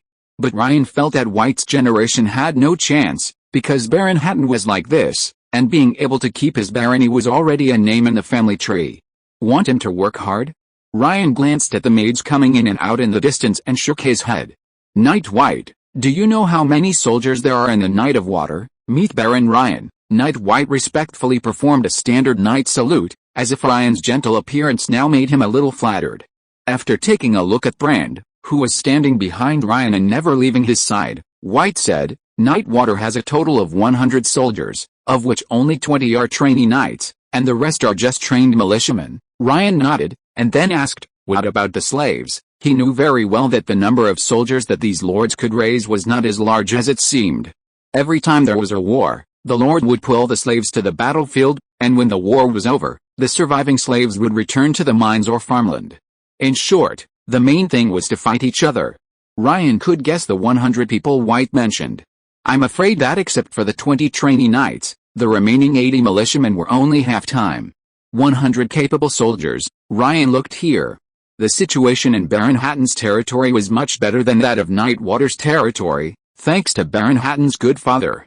Baron Hatton's territory has a total of 120 soldiers, all of whom are in armor, and 30 of them are trainee knights. When White said this, his tone was also a little proud, because it was all his credit. Ryan didn't know why he was so proud. He was obviously stronger, but he was always defeated by Knight Water. Go wake up Baron Hatton. It's time for us to set off. After a long time, Baron Hatton finally appeared in front of Ryan, yawning. The two barons walked in the front. Soon, a mighty group of 500 or 600 people marched to the center of the conflict between Baron Hatton and Knight Water. A small iron mine, Although it was a small iron mine, it also made the Baron and the Knight earn a lot of money. Riding on the Highland warhorse from the south, Ryan couldn't help but touch the mane of the warhorse with envy. Can a knight without a mount be called a knight? Can a noble without a mount be a noble? Baron Hatton has nothing else, but he is good at observing people's words and expressions. This is the basic skill of every noble. He patted the brown warhorse under him with some pride and said, "Leon, the city of Lingdu where Viscount Miles is located will send hundreds of Highland warhorses from the south every spring. If you are interested, you can ask the servants to wait for them, but the value of each Highland warhorse is not low, and it will not be enough without a few hundred gold coins." To put it bluntly, Hatton still couldn't help showing off his property, and Ryan couldn't help but be amazed when he heard these words. A warhorse can actually be sold for hundreds of gold coins in this Northwind province. It seems that distance can really create wealth. According to his memory, the price of an adult warhorse in the south of the empire should be between dozens of gold coins and 100 gold coins, and it can be 10 times higher when it comes to the border of the empire. However, as far as he knows, there is indeed no place to produce horses in the Northwind province, even if there is a plain here. It's still the same problem, it's too cold. Distance and coldness make warhorses expensive. Because they are very expensive, even Baron Hatton only has 5. The two barons Ryan and Hatton naturally couldn't walk on their own legs. Besides them, there were Knight White and Baron Hatton's eldest son, Lane Hatton. Lane Hatton was only 1 or 2 years younger than Ryan, but the aristocratic education still made him look mature, so when he looked at Ryan, his eyes showed envy. There was still a gap between the heir of the barony and the baron, especially since they both looked like teenagers. The last warhorse was under Brand. This guardian knight was the one who loved the warhorse the most among the few people, and the magical thing was that the warhorse under him seemed to enjoy Brand's touch. Hatton couldn't help laughing when he saw this scene. "Ryan, it seems that you have to prepare a good mount for your knight." Ryan didn't refute, but began to ask about the situation of Zero Crossing City. As for that city, he only knew that it was the closest city to the Frozen Territory and Baron Hatton's territory. Viscount Miles is the owner of that city, and also the governor of Lingdu County, one of the 7 governors of Bifang Province. Viscount Miles' Viscount is spread out with its city as the center. In the entire Lingdu County, in addition to Viscount Miles, there is a Viscount of all sizes and 17 or 18 baronies, as well as a similar number of knights. The entire empire has a very simple administrative division from top to bottom, that is, empire, province, county, village and town. In the south of the empire, almost every place, even the villages and towns, are ruled by nobles. In addition to these administrative divisions, there are also some territories that belong to the nobles themselves. For example, the 4 Grand Dukes of the empire all live in their own Grand Dukedoms, and some earls and even viscounts are the same. These noble territories do not belong to the administrative division of the empire. They are considered countries within countries, and without exception, they all have one thing in common. That is the confidence brought by strength. You know, for example, if Viscount Miles has a county-level city like Lingdu City in his territory, he can collect taxes from the city every year. This is also an important source of income for the Miles family. The Viscount values this city very much. Some nobles want to occupy such a city, so that the family will have sufficient economic sources, while some nobles, because of their own strength, look down on these cities that belong to them and the empire. Thinking of this, Ryan couldn't help but speculate in his heart. I wonder if the Viscount Dragon in Lingdu County is the former or the latter. Chapter 13, Battle in the Iron Mine. Thinking that the Northwind province was far from being as peaceful as it seemed, Ryan finally returned to the topic. He asked Hatton, Mr. Hatton, does Lingdu City sell war horses every year? Of course.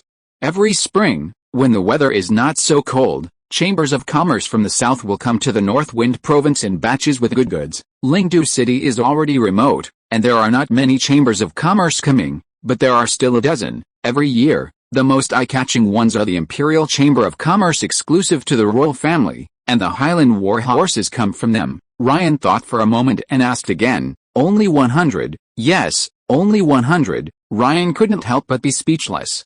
Baron Hatton was even less smart than he thought. So he said it directly, the grassland where the war horses of the southern highlands of the empire are located is in the south near the imperial capital. It takes so much effort to transport them to the Northwind province. How could Lingdu County, one of the 7 counties, have only 100 war horses? Even so, Viscount Miles, who has been passed down for hundreds of years, would never agree. There are so many nobles and knights in Lindu County, how can 100 horses be enough to share? Yes, Hatton's eyes showed confusion. His not-so-smart head obviously couldn't think of more answers. So, there are definitely more than 100 war horses, but before the Imperial Chamber of Commerce took them out for sale, the extra war horses had already been divided up. The 100 war horses are just the ones they didn't dare to eat alone, so they left over. Think about the soldiers that a normal barony can provide, plus serfs. There are 400 or 500 people, a few war horses really don't count. After saying that, Ryan couldn't help but look at Baron Hatton. It seems that Mr. Hatton's relationship with Viscount Miles and Viscount Dragon is not that good. His words made Hatton's face flushed, and he almost lost his temper at Ryan, but considering the purpose of this trip, he calmed down. At the same time, he thought to himself that after this matter was over, it seemed that he would have to get along with the two Viscounts. There was not only fighting and killing between nobles, but more of the human relations. But at the same time, he also had a little bad feeling towards Ryan in his heart. Hypocrisy and acting skills are the innate abilities of a noble, but Ryan actually criticized Baron Hatton in front of so many people. He is not a qualified noble at all. Ryan finally felt satisfied after glancing at the gloom on Baron Hatton's face. He was not very willing to let his name spread so quickly in the noble circle of Northwind Province. After this exchange, I am afraid that Baron Hatton will not brag about himself in front of other nobles. For Ryan, this is a good thing. He has the spirituality to open the door to the plain, and you can make a fortune in the frozen land. After an unpleasant exchange, the speed of the journey was much faster. At noon, Ryan saw the iron mine hidden in the hills. After many conflicts, the iron mine has been completely occupied by the Knight of Water. Baron Hatton has not received any income from the iron mine for several months. What made Ryan speechless was that their group of hundreds of people had already appeared 200 or 300 meters away from the mine, and no one found them. It seems that Nightwater was not as smart as he thought. After waiting for more than 10 minutes, a miner finally saw the crowd here while carrying ore. Suddenly, he shouted in fear, causing the whole mine to panic. Finally, after experiencing the roar and suppression of some trainee knights, 700 or 800 people came to the outside of the mine without any cue. Standing in the front were more than 100 combat-capable soldiers led by Nightwater. Hatton looked at the figure in armor standing in the front with some shock. "Walter. Why are you here?" "Ha ha ha ha, Hatton, I knew you would not give up, so I have been waiting for you here for a long time. Your patience is worse than I thought, but it's good, so I can return to the territory earlier. I am almost getting maggots from sleeping in the mine these days." Walter obviously calculated that Hatton would not be willing to give up the income of the iron mine. At this moment, he couldn't help but feel happy about his military strategy, but he looked at Ryan next to Hatton and couldn't help frowning. He had never seen Ryan, but he could see the aristocratic temperament in Ryan. After a brief shock, Hatton also sneered, "Walter, what can you do if you are smart? You must hand over this iron mine today." After that, he ordered White, "Go ahead." What made Ryan speechless again was that after the lords on both sides shouted, the serfs on both sides charged with forks or wooden spears without any rules. But the scene of thousands of people still made people excited. Ryan saw Hatton next to him subconsciously clenched his knight's sword, his face flushed. "Ryan, you have to help me." Hatton looked at Ryan. He was not so confident because he had failed to Nightwater many times. "Don't worry, Mr. Hatton, we are friends." Ryan nodded to Brand, who rode his warhorse towards the battlefield of Nightwhite and Nightwater, and behind him, 31 knight attendants also formed two square formations and rushed to the battlefield. Ryan was not a commander, he could not change the way of this war, but it was enough for him to control his soldiers. Facing a group of trainee knights, a group of pale and skinny serfs had no chance of blocking them at all, and the soldiers who formed the square formation also broke through the serfs' battlefield like a broken bamboo, and collided with the soldiers led by Nightwater. The soldiers blessed by the deer spirit took the upper hand at the first moment, and the soldiers of Nightwater had no rules in their fighting style, so they were no match at all. Of course, the most crucial thing was the battlefield of the three official knights. Nightwhite and Brand were almost suppressing Nightwater. Although Nightwater had a knight's armor made with a lot of money, he would probably be defeated soon when facing two knights. As Nightwater was knocked off his horse by a sword and fell to the ground, the battle between the three fell from the horse to the ground. To put it bluntly, None of the three were good at riding horses to fight, and the best performance was actually Brand, who had only been in contact for a few hours. Nightwater, who was hit hard, got up very slowly. When he got up, Night White had already stabbed him with a sword. At this moment, Night White's eyes were full of excitement. He wanted to make meritorious deeds. Only with enough contributions could he get a pioneering order from the Hatton family in the future. But at this critical moment, Nightwater, who was fully armored, grabbed the long sword that White stabbed at him with one hand. Both sides could vaguely see a wisp of dark air flowing on the surface of Nightwater's armor. Bronze Knight, White screamed with fear in his eyes. Chapter 14 Victory and Spoils. Ho ha ho ha, you never thought that the 3 night potions I spent so much money on finally allowed me to break through successfully. I have fighting spirit, what can you use to fight me? He laughed grimly, and Nightwater was still thinking about stealing Baron Hatton's girlfriend. White, we are old acquaintances. Why don't you come to me? If you follow the trash Hatton, you will never become a noble in your life. In the distance, Ryan was also a little surprised to see the dark fighting spirit appearing on Nightwater. Nightwater is actually a bronze knight, he is a courageous one, he whispered. The price that Water paid to break through from a formal knight to a bronze knight may not be small. He may have emptied the knight's territory. Next to him, Hatton became completely nervous and asked incoherently, Ryan, what should we do now? Or should we retreat? Ryan ignored Baron Hatton's words and continued to look at the fighting spirit on Nightwater. After a moment, he felt relieved. Don't worry, Mr. Hatton. What Walter practiced was not the nightmare night-breathing method of the Grand Duke Myers family. Even a bronze knight is limited in strength. A formal knight should be able to kill all 100 slaves, but facing 100 soldiers, he can only die. The gap between low-level knights is not that big. But Baron Hatton gritted his teeth. No matter how incompetent he was, he didn't want to see the few soldiers of his barony consumed here. But the next moment, he opened his eyes wide and looked more than 100 meters away. Brand had appeared in front of Walter without knowing when. He dropped the iron sword borrowed from Baron Hatton and stabbed Walter heavily with a dagger made of stag horns. The battle spirit was attached, and the armor was hard, but at this moment Walter also showed fear. He felt that Brand's strength was even greater than his. The sharp dagger pierced the armor after a short period of dullness. Nightwater grabbed Brand's palm in disbelief, but his strength was getting weaker and weaker. He met Brand's eyes, whose eyes were somewhat bloodshot.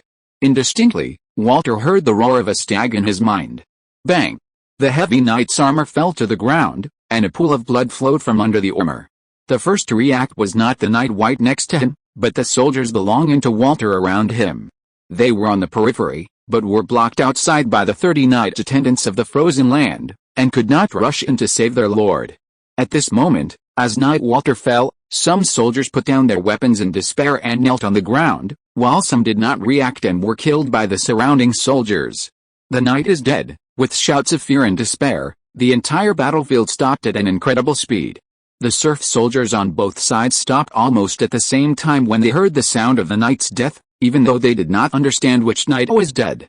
Dead, Baron Hatton widened his eyes, and his eyes, which were used to learn the strength of the knight, also saw Walter fall. Ho ha, Hatton laughed, but soon he felt a little flustered. He looked at Ryan. This, although he would not admit it, in his heart, he also recognized that Nightwater had a future as a noble. As long as the political struggle within the Empire ended, with the strength of Nightwater and Water himself, he would be able to get a Baron title. But now, the future Baron died here, and died in the process of going to war with his own territory. Even Baron Hatton couldn't help but feel uneasy, worried that he would be denounced by other nobles. What is Mr. Hatton worried about? Ryan smiled. As long as Water is a pioneer knight, he can only be a pioneer knight. A pioneer knight died in the war. Who can blame us two for this? Even many pioneer nobles have died in the past few decades. He emphasized the word "us" and emphasized his tone. Sure enough, Hatton calmed down after listening. There's strength in numbers, and this is not out of date anywhere. That's right, Watt is just a pioneer knight. Even the Myers family can't use this as an excuse. That's right, that's it. Knight Watt, just married a woman from the Myers family. Ryan, am still the heir of the Clayton family. Ryan once again gave Hatton confidence and said. So now, should we consider another thing? Ryan's voice was like the devil's language tempting Baron Hatton. The latter's breathing also became rapid. In the war between territories, what should one side do after winning?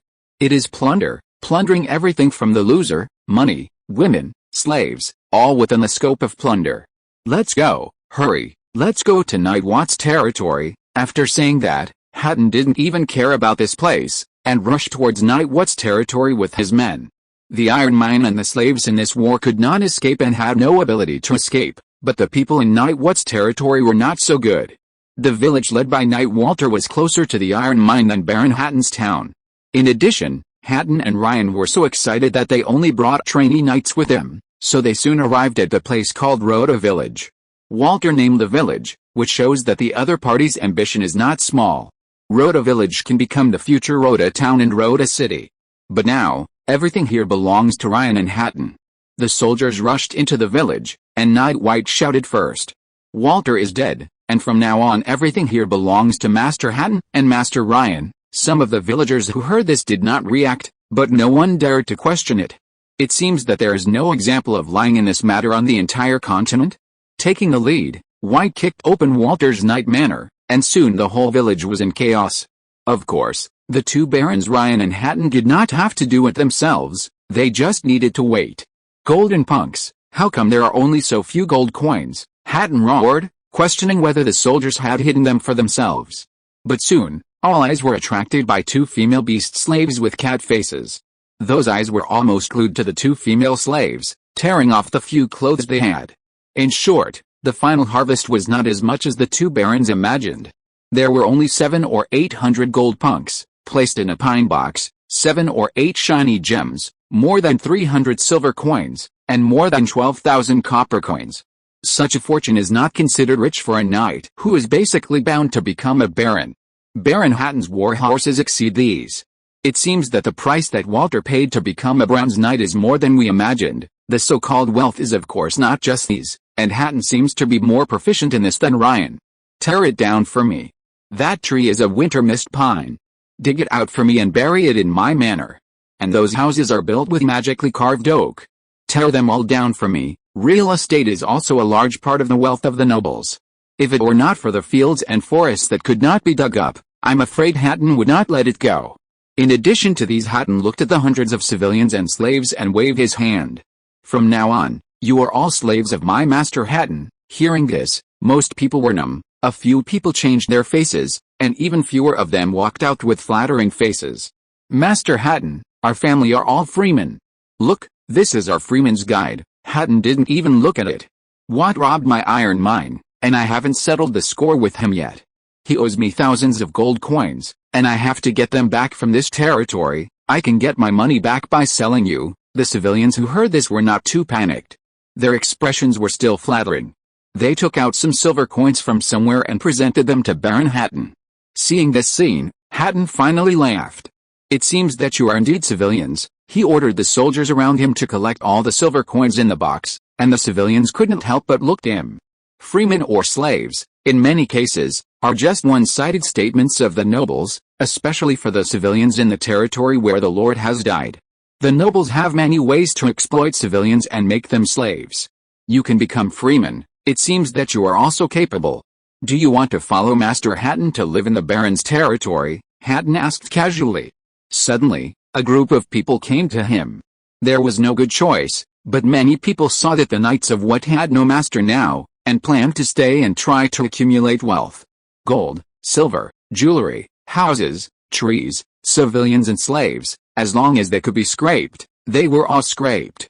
After this, Ryan and Hatton could finally divide the spoils. If you're listening to this novel on a channel other than Fanfic World, it means they downloaded and uploaded it without effort. We cordially invite you to visit our channel, Mundo Fanfic Novelis. There you'll find the original version of this story and you can explore many other novels of various genres. We're waiting for you to immerse yourself in a world of incredible novels. Chapter 15, Bringing Food Home. No noble would smile when faced with interests. No doubt, I must take all the food away. I came here for this. Can your frozen land territory have so much food? You also know that I am the frozen land baron? If you don't prepare more, what will you eat next year? Are you going to rely on robbing like this? After saying that, Ryan also glanced at Hatton, which made the latter's back cold. Hatton and Walter were the closest to the frozen land territory. Now Walter had nothing to rob, so was he going to rob his barren territory? Wrapping himself in the bearskin coat he had just looted, Hatton took a step back. Then you don't need so much food. This food is enough for 2,000 people to eat for half a year, so I have to take a batch of slaves with me, Ryan said as a matter of course. No, I've already given you half of the gold coins, Ryan, you're too greedy, Baron Hatton. Don't forget that if it weren't for me, your knight commander might have been killed today. Moreover, with a pioneer knight of Brown's knight's strength next to you, you should have a hard time sleeping, right? I helped you solve a big worry. From now on, only your barren territory will expand towards the knight territory of water. It seems that this is also a huge benefit. After hearing Ryan's words, Hatton decided not to care about it anymore. Ryan didn't mention the iron mine. Now the iron mine naturally belongs to his master Hatton. Thinking of this, Hatton seemed to see thousands of gold coins falling from the sky. Compared with the iron mine, what are these things? Then it's settled, but I want to keep the two cat girls, okay? Although Ryan was also a little curious about the structure of the beast-eared girl, thinking that his territory was in ruins, he chose to give up. After a simple division of the spoils, Ryan didn't bother to care about how Hatton dealt with things here, and directly asked the slaves to load all the food on the ox carts and horse carts. Hatton did not say much about the fact that these ox carts and horse carriages were also indirectly taken away by Ryan. He also knew what the frozen land was like, and he even suspected that half of the food would be consumed on the road. Ryan was somewhat fortunate that the swamp between the frozen land of the North Wind province and other places was frozen because it was winter now. Otherwise, it was very likely that the ox carts and horse carriages would fall into the swamp and consume most of the food as Hatton thought. The frozen swamp reduced the loss of food a lot, but when crossing the mountains and forests, it encountered a lot of trouble. There was no complete road to reach the frozen land, and most of the time it was a steep mountain road. Go and help them get the food up. In the end, Ryan still used the power of the knights and squires. Their strength was much greater than that of the slaves. Even Brand alone carried a cow across the ravine. The vast mountains and forests were only covered with silver. What Ryan did not expect was that the consumption of slaves was more than food. Only such a short distance, more than 20 slaves have died. Ryan couldn't help but question Rosen, who looked uneasy and didn't know how to explain. Soon, Ryan understood what was going on. The nobles' exploitation of the slaves in the territory was endless. These slaves didn't have much food to eat, and it was still winter. Walking on such a mountain road, only more than 20 people died. Which was already the speed Ryan took care of these slaves. After thinking of this, Ryan was also out of temper, and could only tell the slaves that everyone would have black bread to eat when they arrived at the frozen land. This thought made the slaves more or less angry.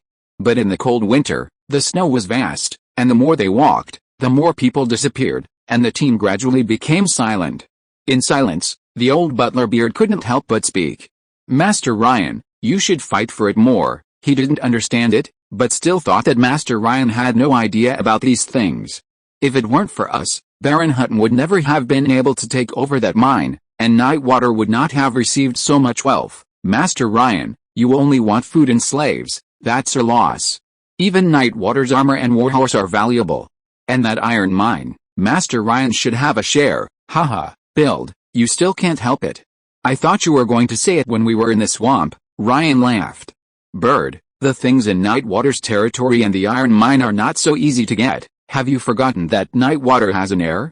Even if Nightwater dies, the Night territory will not belong to Baron Hatton. Nightwater married a woman from the Myers family, and with the merits of his ancestors, he was able to obtain such a development order. However, the development order can fall into the hands of Nightwater, and his wife and even his son have made great efforts. His 16-year-old child is not in Nightwater's territory.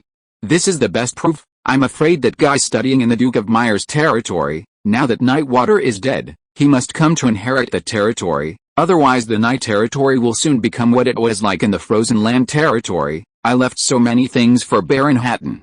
When Littlewater comes back, will he cause trouble for Baron Hatton, or for me, a baron separated by swamps and forests? In fact, I have seen that although the political struggle within the Empire prevented Grand Duke Myers from occupying the land of the North Wind province, the Grand Duke does not seem to have thought of giving up here. Don't worry, Baron Hatton will beg me. When that time comes, It will be difficult to satisfy my appetite. Beard looked at Ryan in shock. He didn't expect that Master Ryan had such foresight. Suddenly, the old butler's eyes returned to the original appearance again. Master Ryan will definitely become a great noble of the Empire. And Beard, in fact, these slaves are the most important, Ryan said, but he didn't explain, but looked at his panel. Spiritual.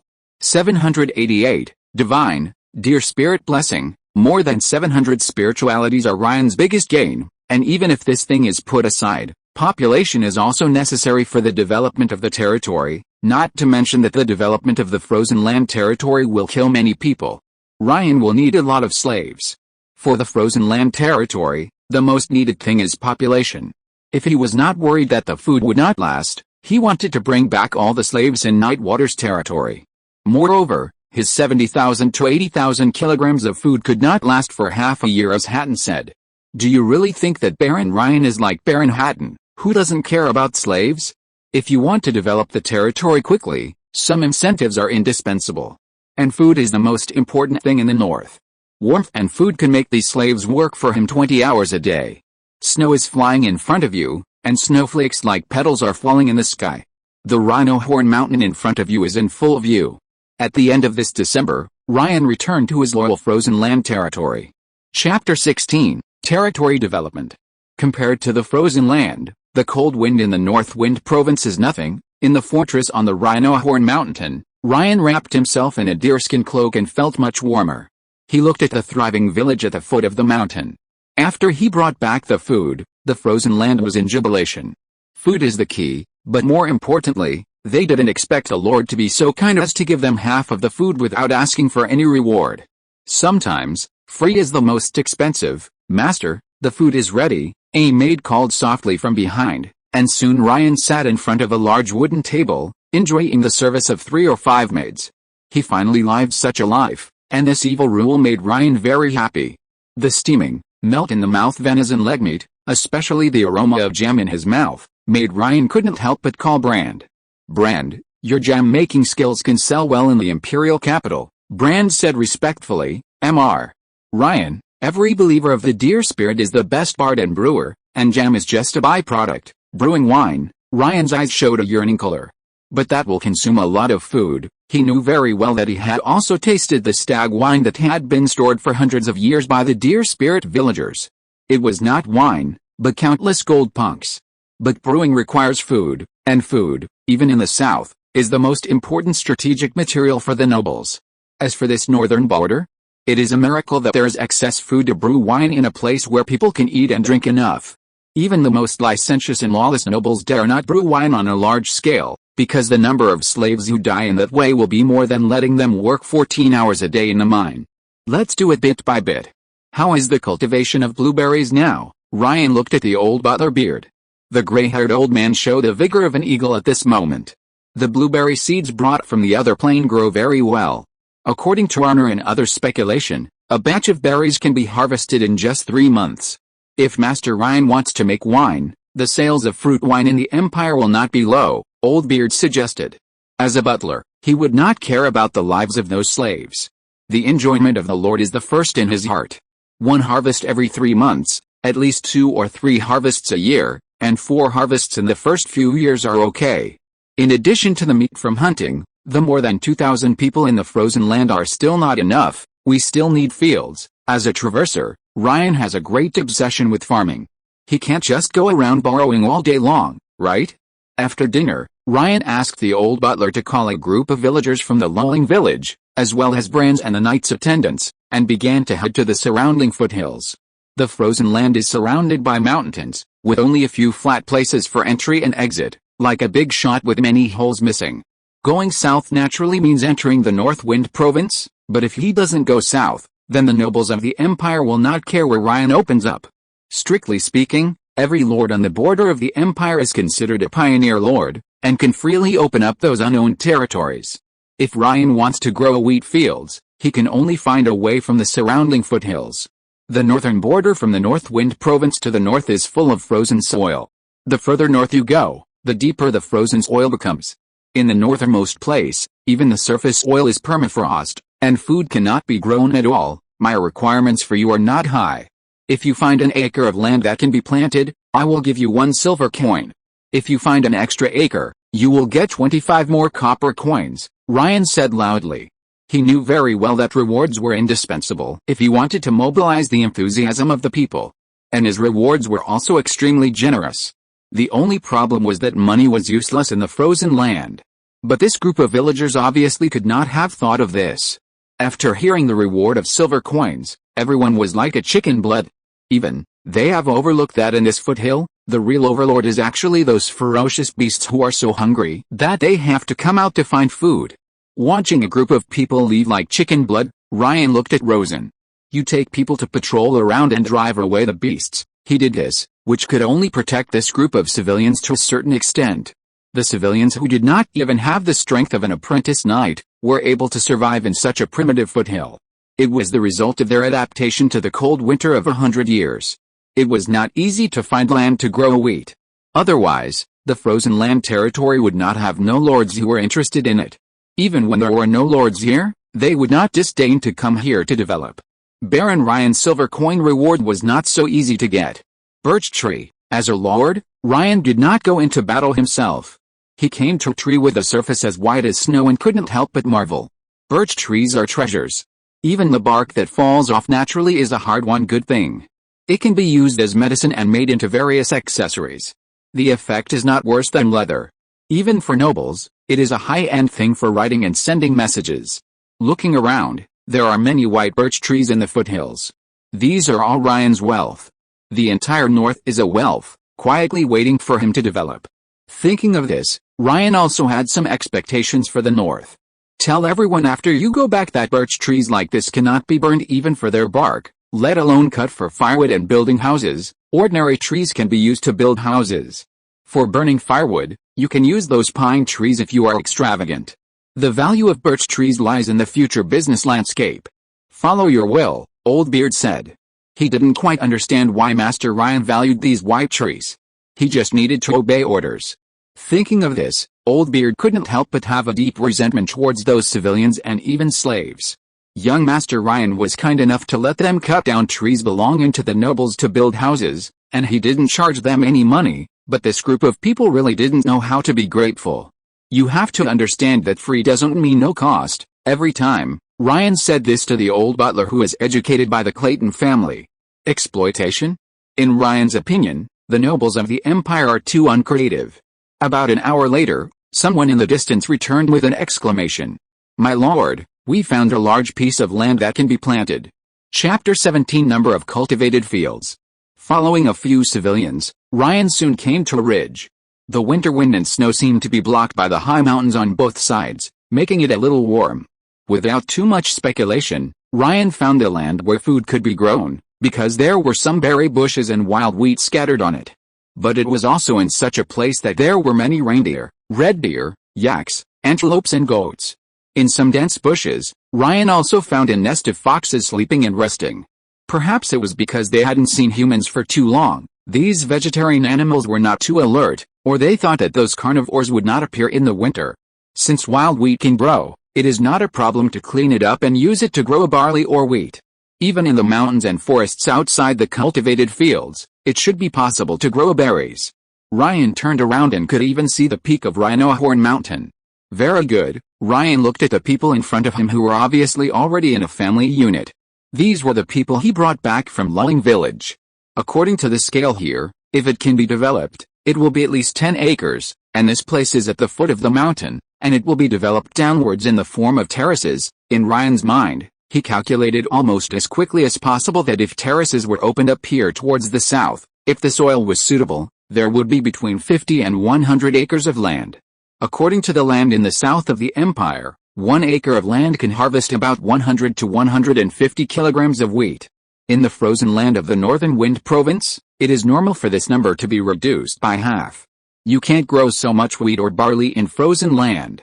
So it's probably between 50 and 80 kilograms? Ryan has a lot of knowledge, and he is confident that the wheat yield he grows in the north should not be inferior to the lowest yield of those lands in the south. When he returns to the territory, he plans to recall the characteristics of frozen land. You must know that frozen land is just a name, not that it is completely unproductive. Unless you dig into the permafrost, it is possible to grow food. According to current speculation, after these lands are developed, it should be possible to produce 100 kilograms per mu. If 100 acres of arable land can really be developed, then it will be 10,000 kilograms of food. Is it a lot? Not much at all, but for the frozen land territory, it is a big step forward. In the foothills around the frozen land territory, as long as there is a place suitable for farming within 20 or 30 miles, Ryan is sure to occupy it. As for the farther ones, it is not possible. Serfs can only be eaten by wild beasts in the north. Only soldiers or strong hunters can deal with wild beasts. But the problem is that to become a hunter or a soldier, you need more food. Only by eating more can you grow strength. This is trapped in a vicious circle, so the 20 miles that can be protected are considered a safe area for farming. In fact, this distance is not safe enough. The reason for saying so is that Ryan has his own spirituality to bless. Thinking of this, he looked at the family in front of him.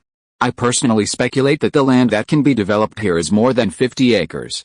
According to the rules I said, I can give you 13 silver coins and 25 copper coins.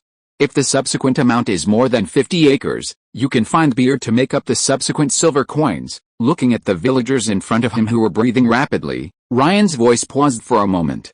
As the first person to find the farmland, I am willing to give you one more chance. First, I will give you the blessing of the deer spirit. Second, after the farmland here is developed, your family will move here to live and be responsible for the farmland here. 80% of the agricultural products harvested belong to me, and the rest are yours. Of course, you can also bring some serfs from the territory and let the serfs work for you by buying, selling, or leasing. 80%. Anyone who heard such a share in the previous life would curse, but after Ryan said it, the family in front of him had almost no hesitation. In the noble territories of the empire, the oppression of farmers and civilians is generally between 80% and 85%. As for the fields managed by serfs, there is no share. Giving them 2 mouthfuls of food a day is already considered a great kindness of the Lord. What's more, for them, the blessing of the deer spirit is something that money can't buy. With an 80% share between them and the Lord, it can only be said that a family will not starve to death. This is a common phenomenon among farmers in the South, so if a family wants to save money, they can only do some other work outside of the busy farming season to have surplus food. But it's different here.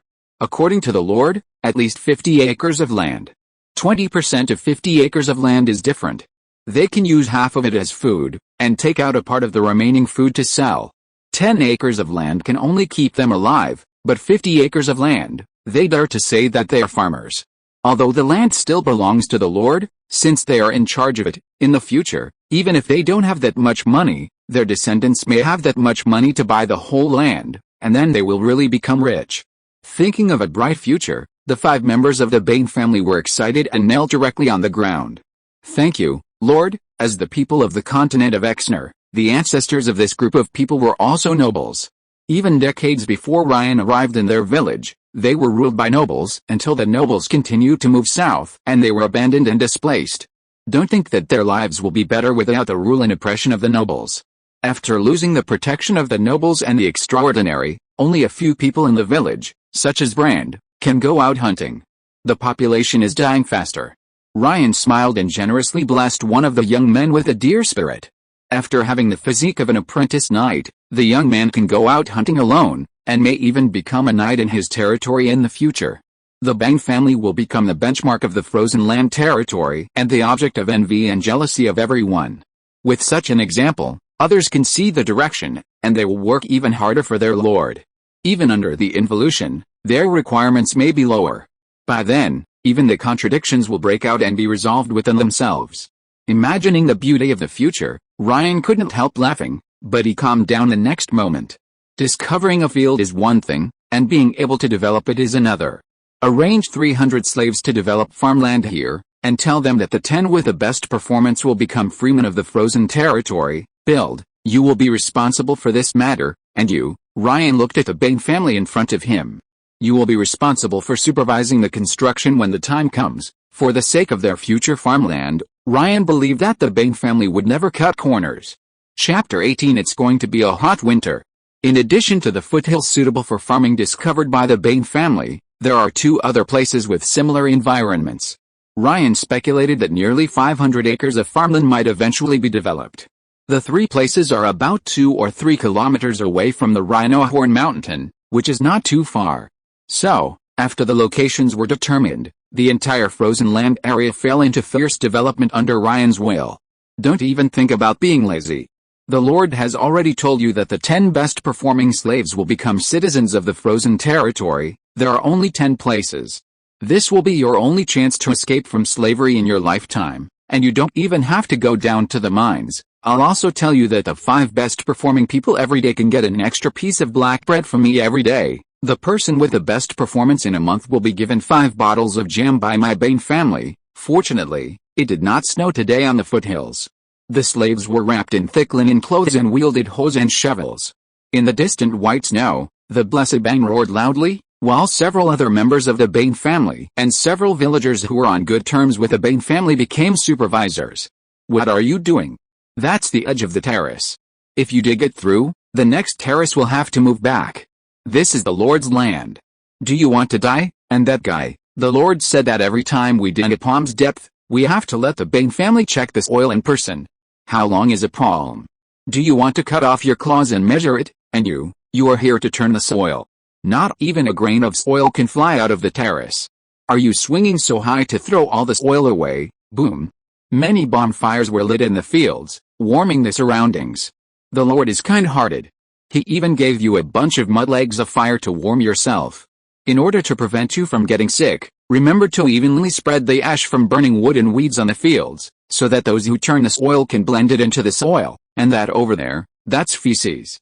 Do you know that it's feces? This thing is more valuable than your life. Do you know how much feces there is in the entire frozen land now? The Lord said that these feces buried in the soil can maintain the temperature of the soil and increase the fertility of the soil. Do you know what fertility means? That means that for every acre, the Lord can harvest 10 more kilograms of wheat. 10 kilograms? Your life is not worth 10 kilograms. Bane at the top listened to the roar of the overseers and nodded with satisfaction. His Bane family was about to get rich, and now these people were eager to come and join them. Even the slaves were the same, because the Lord gave the nomination rights of the 10 places to their Bane family.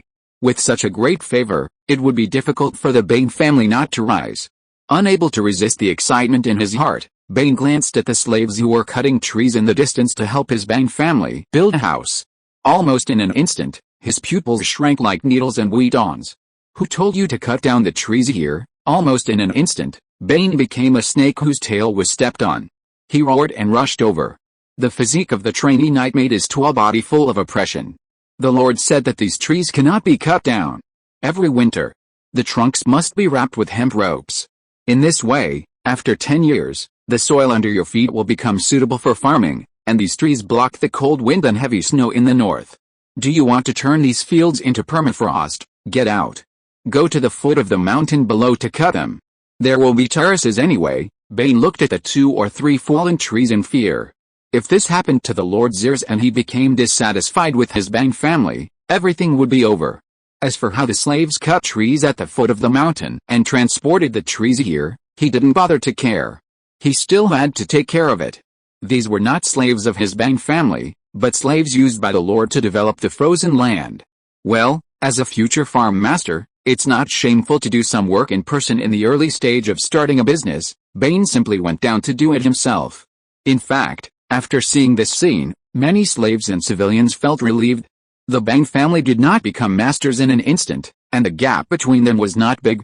Thinking of this, some civilians were also full of energy, because the Lord also said, if you participate in the development this time, you will be exempted from taxes for the next year. At the same time, if someone performs exceptionally in certain aspects, they will have the opportunity to serve as the steward of the frozen land. What does certain aspects refer to? That is technical work, such as someone is good at management, someone is good at iron work, and someone is good at carpentry. In short, if you are good at something, you can become a big shot on the frozen land. In terms of taxation, it is impossible this year, but if the Lord cares about it, many civilians will become slaves because they can't pay taxes, and not collecting taxes for a year is simply a huge benefit for civilians. This is the case for civilians, and even more so for slaves. If they could become civilians, they would also enjoy the tax exemption policy, so that they would have a whole year to accumulate wealth and seek better houses and food. Thinking of this, many slaves' minds drifted to the village under the Rhino Horn Mountain. About 700 to 800 people will cultivate the fertile fields at the foot of 3 mountains this winter, and the rest will build houses at the foot of the Rhino Horn Mountain. With a crossroad as the center, houses and yards have a simple scale. In just half a month, many people's hands have been exhausted from cutting trees and many blisters have appeared, but they are still happy. Because the Baron Lord said that this winter, the houses built according to the grids on the plan drawings will not charge them for cutting trees, and all the houses will belong to them. Just these 2 points are enough to raise the flame of struggle in everyone's heart. There is no need to pay for the land occupation of the house, no need to pay for cutting trees, and even no need to pay for the firewood used to store firewood.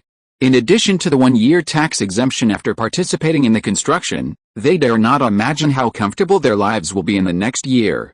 Although the Lord also said that 3 identical houses must be built in order to get one of them, is this a big deal? Based on this, the slave's eyes also revealed a burning flame. Because in the Lord's plan, there are slums, simple shacks, but they can bring warmth and shelter from wind and rain. And they are all built by the slaves themselves, so naturally there will be no cutting corners. These slaves saw a future where they would not freeze to death or starve to death. What the Lord said when he brought them to the frozen land territory really came true. Then, how far will it be to get rid of slavery and become civilians? For a time, it was in full swing. Chapter 19 Ryan's Development Plan and the Second Opening of the Plain Gate. The winter in the North Wind Province lasts 4 months, while the winter in the Tundra Territory lasts half a month longer. In the 4.5 months, Ryan has actually wasted about half a month. He has a lot of construction to complete in the remaining 4 months. The first is the 3 fields, which must be completed before the arrival of spring, so that there will be time to sow. The second is to map the entire Tundra Territory. Until now, he only knows that his Tundra Territory is in the northernmost corner of the North Wind Province, and knows nothing else. This is definitely not a good thing. You must know that winter is coming, which means danger is coming. The Empire is located in the northernmost part of the warm southern world. It is powerful and faces the threat of foreign races. Those orcs will be hungry in winter and will definitely go south. Although the North Wind Province is not the only one that will be impacted, it is definitely the province that will suffer the least impact. Although the Tundra Territory does not seem to have experienced the attack of orcs, because it is so poor that even the orcs feel that there is no food or oil. But Ryan is unwilling to leave everything to experience and inertia. So he wants to know what the general environment around the Tundra Territory is like. This is the second thing, second only to farming. The third thing is the frozen land village that is currently under construction. It is the model of the future Beigal city and a key step in stabilizing the entire frozen land territory. With houses, you can think about raising chickens, goats, etc. The richer ones can even raise a cow. Even further away from the Rhino Horn Mountain, they will have their own piece of fertile land, and most of the food will belong to them. With these, the frozen land territory will have unprecedented cohesion, because Ryan is also very clear that his main means of population will come from the other plane, and people who come from afar need to create a sense of belonging to the frozen land territory for them. After having a sense of belonging and cohesion, Ryan can proceed to the next step and create more needs for them. Yes, Ryan thought very clearly, and the plans recorded on the birch bark have been written a lot. If you want the people in the territory not to be muddle-headed and messy, you have to create needs for them, so that they have what they need, better houses, more livestock, even a shop or a workshop, as well as blessings, night breathing, etc. By creating demand for them, the development of the frozen land can continue to advance rapidly as Ryan needs. In addition to these 3 things, the fourth thing is the army. Ryan never thought that farming was a very stable thing. You have to know that his first primitive accumulation was contributed by the Knight of Water. Without strong military strength, farming could not be stable, not to mention that this is in the north, where there is a lack of food. It can even be said that military is the most critical thing in the north. But why did Ryan put this matter in the 4th place? Because his current territory cannot support more knights and squires. If Ryan wants qualified soldiers, he must bless them. The spirituality required for blessing is not a big problem in Ryan's view. At most, he can go to the other plane again. The key is still the first one. Food. A slave consumes less than half a caddy of food a day, or even less. A civilian consumes almost 1 caddy, And many times civilians have to go hungry. Just like when Ryan first came to the frozen land, the villagers here were pale and thin at that time because they were often not full. And how much food does a soldier with the physique of an apprentice knight, need to eat? Ryan asked Brandon, got the answer, 3 pounds. Under normal circumstances, with 2 or 3 hours of training every day, each of his soldiers would consume 3 pounds of food every day. From time to time, soldiers also need meat supplies. Ryan is very generous. Even if there is no storage, he guarantees to eat meat every 3 days. He wants his soldiers and his army to maintain their full combat effectiveness, so he must pay for these things. So the consumption of the 40 or so soldiers under his command is a considerable number every day. It's not that he doesn't want to bless more servants. After all, a light touch of the finger can make a person have the effect of training for 2 or 3 years. For such a good thing, he wishes he had thousands of troops. With the 778 spiritualities in his hand, because the blessing to the Bane family reduced it by 10 points, if he could have an army of 100 apprentice knights under his command, he dared to let the 30-mile radius around the Rhino Horn Mountain belong to him. But the food doesn't allow it. If this is really done, the slaves will have nothing to eat in a few days, and the civilians will starve to death in a month or 2. In short, in the north, food is the foundation of everything. Even if a dragon comes, they have to eat first. These are the 4 most critical things. In addition to these, there are many minor things. For example, the frozen land territory needs a lot of clothes to resist the cold, his soldiers need standard iron swords and armor, and war horses. In the development of the territory, farmers need chickens, ducks, geese, goats, cattle, horses, and salt. He also wants to build a road that can go directly from the frozen land territory to the mountains and swamps in the south, instead of crossing mountains and ridges every time. Finally, the frozen land territory needs its own economic development. You know, even the nearest Baron of Hatton is much richer than himself. For these plans, he can't even take care of his own barren fortress. Ryan is really poor. In the current planning and development, there is not even a single one that can be used as an economic crop, which means that even if these important and minor plans are completed, Ryan will still not have money. After doing all this, he only made up for some of the gaps in territory with other barons.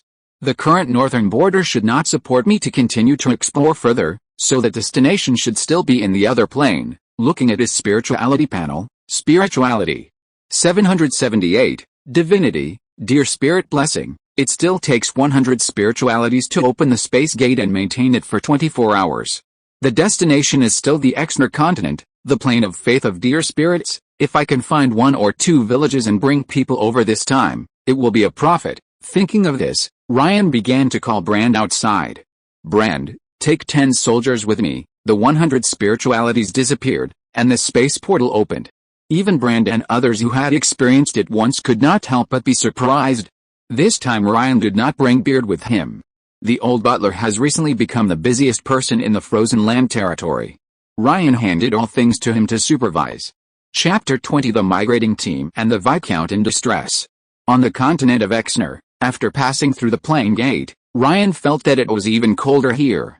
The winter here seems to be getting colder and colder. Wrapping up his deerskin cloak, Ryan passed through the plane gate after 11 servants. In the snow, he could not tell any direction. In short, when he came again, he did not appear in the village where Brand and his friends were. The opening of the plane gate has a special gap. Including Ryan, there were 12 people, each wrapped in a deerskin cloak. They formed 2 lines and walked in the snow that was above their knees. Brand walked in the front and Ryan walked in the middle. How about it, Brand? Can you tell the direction, my lord? This direction should be the south. Brand pointed to the front and then to the snow in the sky. In the past, every winter, the blizzard blew from the north to the south, but I don't know which direction there are people around. The heavy snow has submerged all traces. According to experience, even if there is a village dozens of meters away from us, it is difficult for us to find it in such heavy snow. Brand had a deer antler in his hand, and a rope was attached to the antler. He was constantly throwing the antler to determine whether the snow in front could bear their weight. Because in the snow that can reach the knees in the shallowest place, you may step on the air and fall into the vast snow. This is Brand's experience of hunting alone. In addition to him, there are several soldiers around Ryan who do this. Walking in such a world, the people of Exner continent have bloody experience. However, Not long after, Brand stopped. The 12 people had already been covered by the wind and snow. In this heavy snow, they merged into the snowfield. They looked ahead. It was a long team. Many people held torches, and the swaying flames flickered in the wind and snow. The mooing of the elk could not be heard too far in the snow. They seemed to be domesticated, carrying packages in the snow and walking in the middle of the team. A scream came from the front of the team, as if someone had lost their footing and fell somewhere. The whole team stopped, and many people holding torches looked around in fear. Because they didn't know if their surroundings were safe. Why stop? In the middle of the crowd, a roar came from a sedan chair carried by 6 people, and then a man wrapped in fur clothes walked away.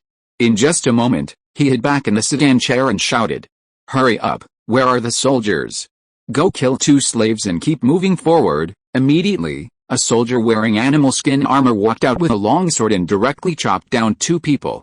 After shedding blood, the team moved forward in silence again. "Noble, follow them," Ryan ordered. Brand took away and walked a little slower, because the team in front, which was obviously migrating, walked very slowly.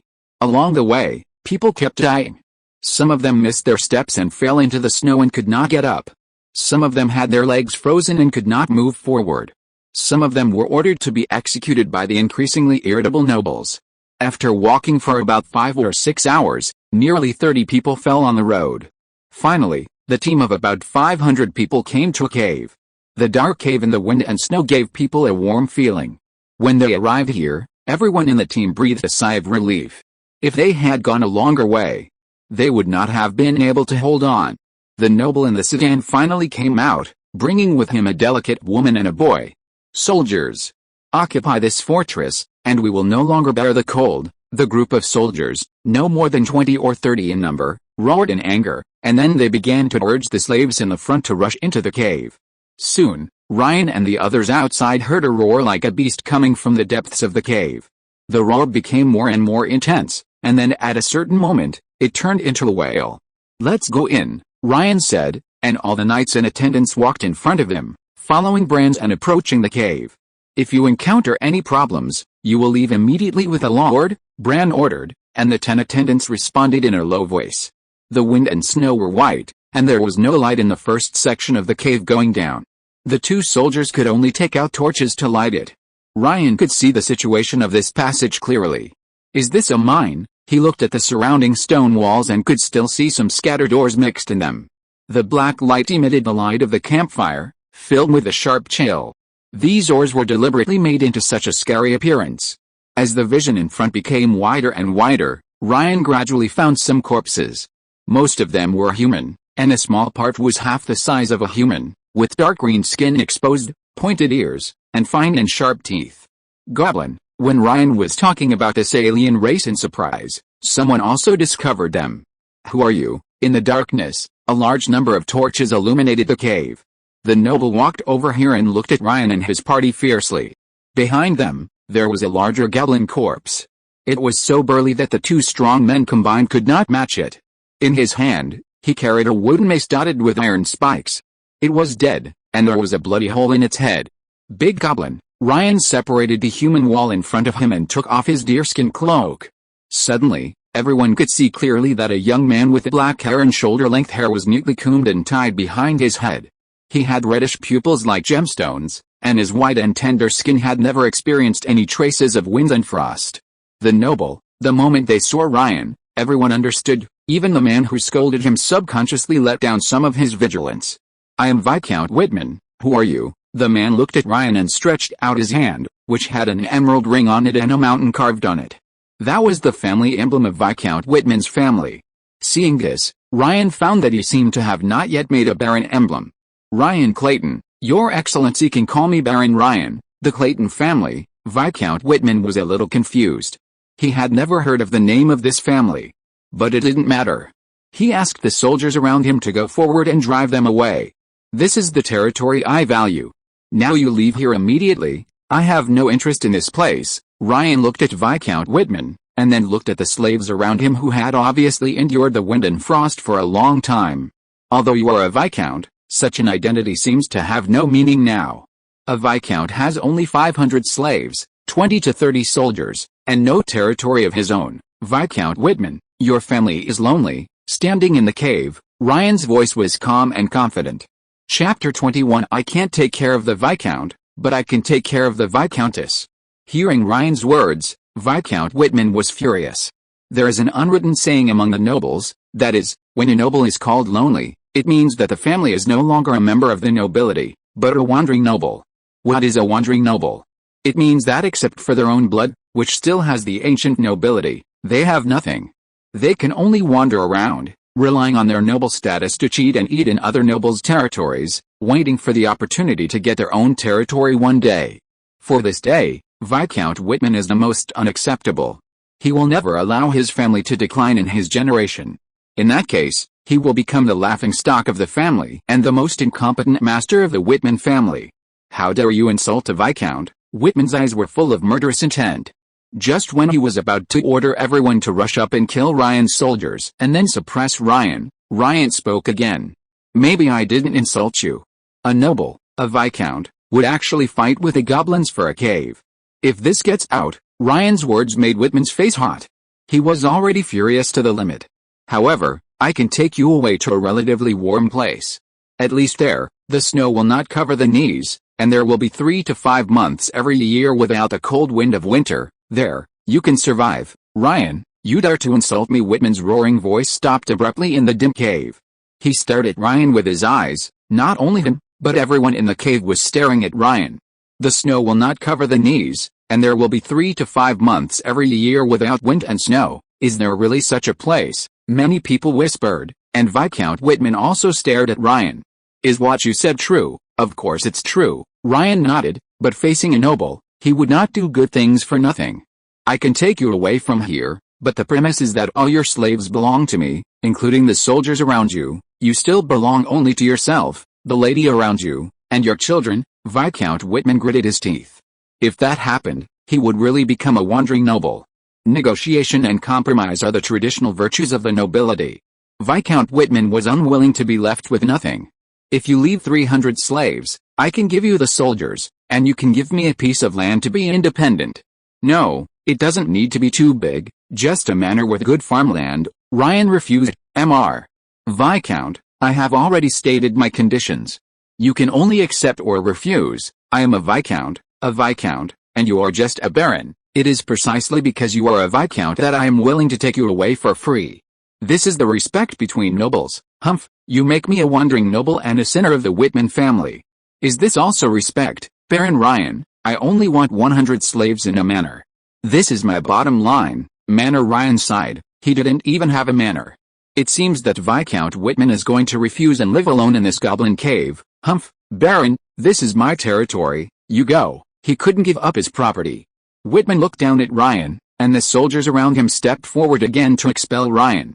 Mr. Viscount, I'm the only one who can save you now, Ryan said, glancing at Brand. The latter took a step forward, with a stag roaring in his pupils. Knight, Viscount Whitman roared in shock. How could there be knights in Exner? Knights cannot exist on the continent of Exner, except for me, because I can bless you with knights and let you give birth to seeds of life. Ryan looked at the others. Some of them might have been free people, but under Viscount Whitman, they gradually all became slaves. You should also know the legend of the deer spirit, and I am the only one who can bless you with a deer spirit now. Are you willing to become the people of Baron Ryan? After Ryan finished speaking, there was silence in the cave, and Ryan realized the reason after a while. It was very simple. These people were all slaves of Viscount Whitman, and his private property. They didn't dare to make decisions on their own. Besides, the nobles of any plane would not trust those who betrayed their masters. Usually, only free people have certain rights of choice. If a slave betrays his master and joins other nobles, he can only become a slave. His treatment will not change, and he will completely lose the opportunity to get rid of his slave status. Humph, Baron, you think too highly of yourself. Whitman looked at Ryan indifferently. Ryan was also looking at him. It seems that we can only solve it in the way between nobles. Ryan's expression was solemn. Since you want war, then I will give you war. From this moment on, Baron Ryan, declare war on Viscount Whitman until the end of the gods. The moment he swore, Brand and 8 knight attendants had already rushed out, and a team of well-fed soldiers almost crushed the slaves and soldiers around Viscount Whitman. Boom. The long sword fell on a layer of transparent barrier, and Ryan finally understood how the Earth Elf died. That's right. The continent of Exeter can no longer practice the Dear Spirit Night breathing method. The only way to continue the extraordinary power is magic. But, Mr. Viscount, you seem to be just an apprentice of a mage? Ryan finished speaking, and Bran's long sword chopped down again. The magic barrier was broken in an instant, and the long sword fell in front of Viscount Whitman. The Viscount was finally terrified at this moment, and said tremblingly, Baron Ryan, everything is as you said, and these slaves are all yours. Ryan came to Whitman, he took Bran's long sword, and without any hesitation, he stabbed the Viscount's neck. Blood flew and spurted on Ryan's face and deerskin cloak. Unfortunately, Mr. Viscount, after communicating again and again, I found that you are too greedy. You seem to have forgotten that you are a Viscount who needs to compete with the goblins for territory. You are not qualified to negotiate with me, Ryan murmured in a low voice, and then swung his palm, and the boy who was not much different from him fell in a pool of blood. When the long sword was about to slash at the graceful woman, it was once again blocked by the magic barrier. I am Viscountess Whitman. No, I am the daughter of Baron Yaz. I am also a magician apprentice. I learned magic weaving and can help you. He is my husband, but this is his child with his ex-wife, the Viscountess said to Sarah Yaz, who was frightened and pale, with a trembling voice. After speaking, she stiffly straightened her chest and squeezed her naturally beautiful face, implying something. Madam, please respect yourself, I am still a child. Ryan retracted the long sword and touched the Viscountess's chest. At this moment, the lady's body trembled slightly again. If you're listening to this novel on a channel other than Fanfic World, it means they downloaded and uploaded it without effort. We cordially invite you to visit our channel, Mundo Fanfic Novelis. There you'll find the original version of this story and you can explore many other novels of various genres. We're waiting for you to immerse yourself in a world of incredible novels. Chapter 22 The Value of a Wife. The Viscountess's teeth were trembling. Ryan guessed correctly, she was indeed a few months pregnant. He won't know, the Viscountess cried pleadingly. Alice, he was still too kind. Ryan pinched the lady's fair skin and looked at the dead Viscount Whitman beside him. I hope he will never know. Definitely. Ryan had turned his head and looked at the slaves around him. According to the rules between nobles, you are already my slaves. Groups of people knelt down. They had changed their masters, including the soldiers. But the next moment, Ryan looked at Brand and the others. After giving them a look, Brand walked towards the soldiers with a long sword. Ryan didn't want to leave hidden dangers for himself. These soldiers were loyal to Whitman and acted arrogantly. At the same time, if he didn't kill them, what if they wanted to use Viscount Whitman's descendants to retaliate against him in the future? On the contrary, slaves are safe. Because slaves don't even have the qualifications to be loyal. They are just property and objects. They only have masters, and there is no loyalty to anyone. Some soldiers wanted to resist, but in the end, they died, and there were 20 to 30 more bodies on the ground. Fortunately, the spirituality they brought to Ryan did not disappear. After that, Ryan could finally look at his property. 5 cows, 32 mules, 10 bighorn deer, and 2,500 shiny gold coins. Although it is not the same as the gold coins of the Empire, with a stag head on it, it doesn't matter. The key to gold coins is weight. As long as the weight is the same, the value of the gold coins is the same, because gold also serves as a magical medium, so it is naturally a precious metal. If you are worried, you can just recast it after returning to the territory. Anyway, purchasing power will not be a problem. Silver coins are similar. Viscount Whitman's property actually has nearly 50,000 silver coins. The ratio of gold, silver and copper is 1:20, 100. 20 silver coins is 1 gold coin, and 1 silver coin is worth 100 copper coins.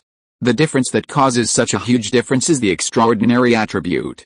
Whether it is silver or gold, they have the attribute of being a magical medium, but copper does not. In short, the value is almost the same as 2,500 gold coins. As for copper coins, there are only a few 100,000.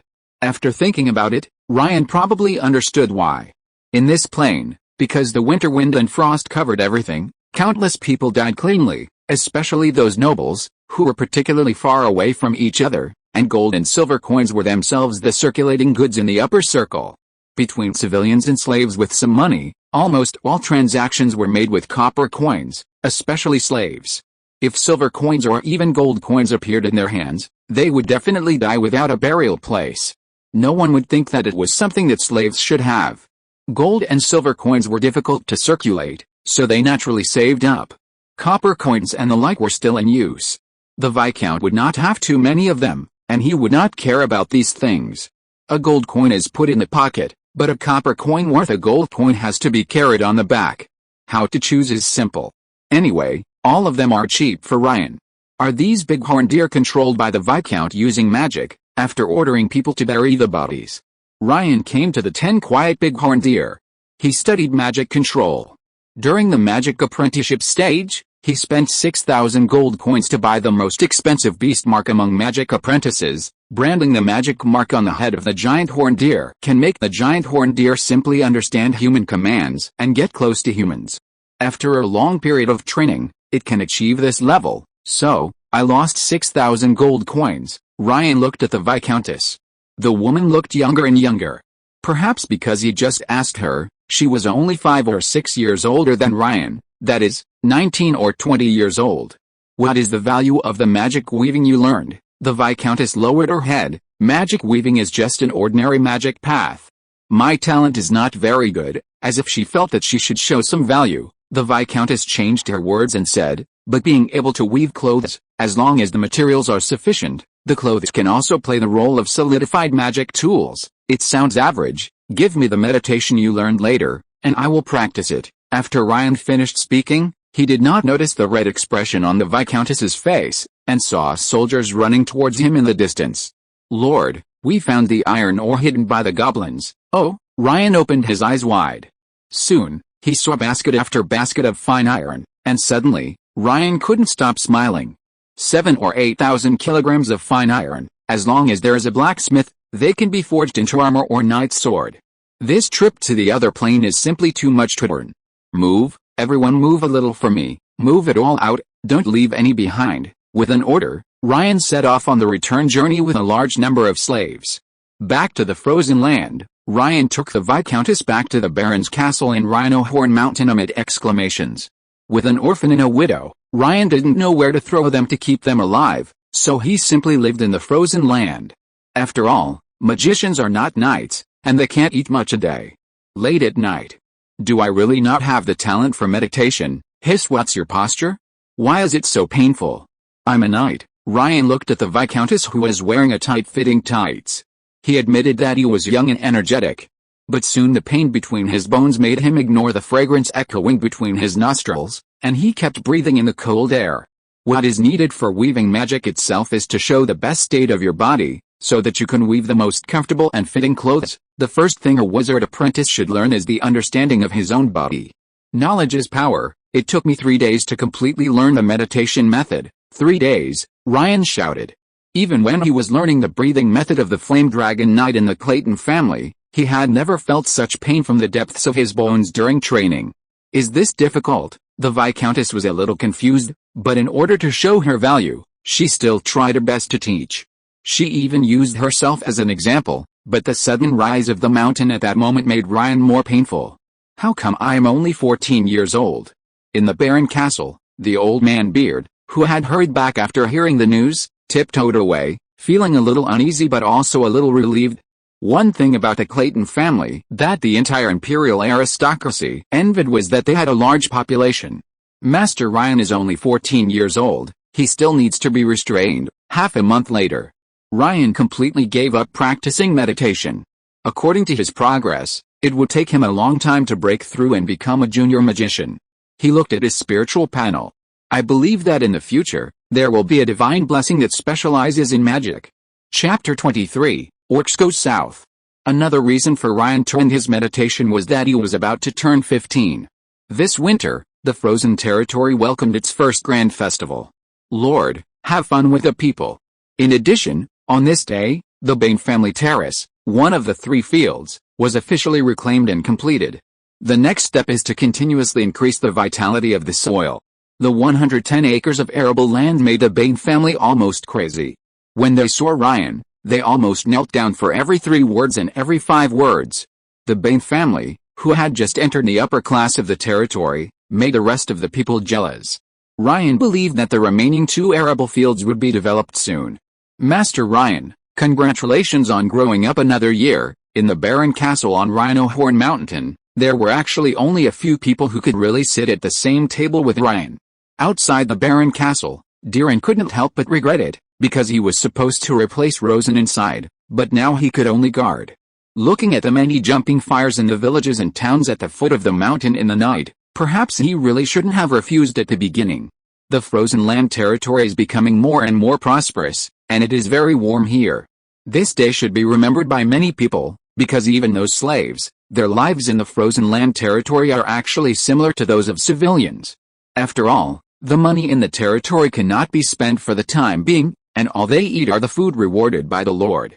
Today, those mudlegs can even eat some broth. Under the order of Master Ryan, those cooks dare not cut corners today. I hope today will make those mudlegs remember Master Ryan's kindness and quickly clean up those cultivated fields tomorrow. The food of Nightwater's territory is mixed with good and bad, and it has begun to taste bad. I am afraid that only Master Ryan can think of cultivating cultivated fields in that mountain. It also attracts birds to poop, which is said to fertilize the soil. The terraced field method has never been heard of in the south, but it can produce dozens of times more cultivated fields, which is amazing. There should be no one guarding the mountain today, but some wild animals should not destroy the farmland. Diren looked into the distance and suddenly narrowed his eyes. Today is a big day, Master Ryan's 15th birthday, and he celebrated with the people. Everyone was in the territory, but why was there a fire on the mountain? Diren was able to become the chief of the guard, so he was naturally not lacking in ability. He looked at the darkness in the distance, called a few soldiers and gave them a few instructions. Master Ryan, we have been in the frozen land for almost 2 months. According to the time, the Earl should have returned to the Empire, the old butler reminded Ryan a little, making Ryan silent. Earl Clayton returned to the Empire, and he didn't know what kind of storm he would stir up in the imperial capital, and whether it would affect his frozen land. In 2 months, he has accepted everything he has now. Everything is fine. There's Beard in charge of internal affairs, Brand in the army, Rosen in patrol guards, and even the maids in the Baron's castle are very familiar to the Viscountess, saving Ryan a lot of effort. Everything was fine, except that the food problem became more stressful as the population increased. The orcs really did not disturb the frozen land territory, which had nothing in it, as they always did. However, Ryan got what he wanted. Diren trotted in from the door and said in a panic, Master Ryan, the patrol guards found traces of orcs. In the cold wind of the night, Ryan rushed out of the barren castle and saw the fire in the distant forest at a glance. What orc tribe is it? Diren said on the side. The people I arranged did not dare to approach. According to them, those orcs had horns on their heads that looked like slender scimitars, about the length of their forearms. The forest is very dark, and the orcs have a very sensitive sense of smell. It is right for them not to approach. As for the type of orcs, there are many orcs with horns on their heads. This description is close to the North Wind province. Could it be the Black Goat orc tribe? Ryan's face was a little ugly, and he immediately ordered the soldiers around him. Put out all the fires in the territory. The soldiers hurried to the foot of the mountain. They could see the fire on the distant mountain in Rhino Horn Mountain, but there was a shelter at the foot of Rhino Horn Mountain, so the orcs might not notice it. Black Goat people, an orc tribe.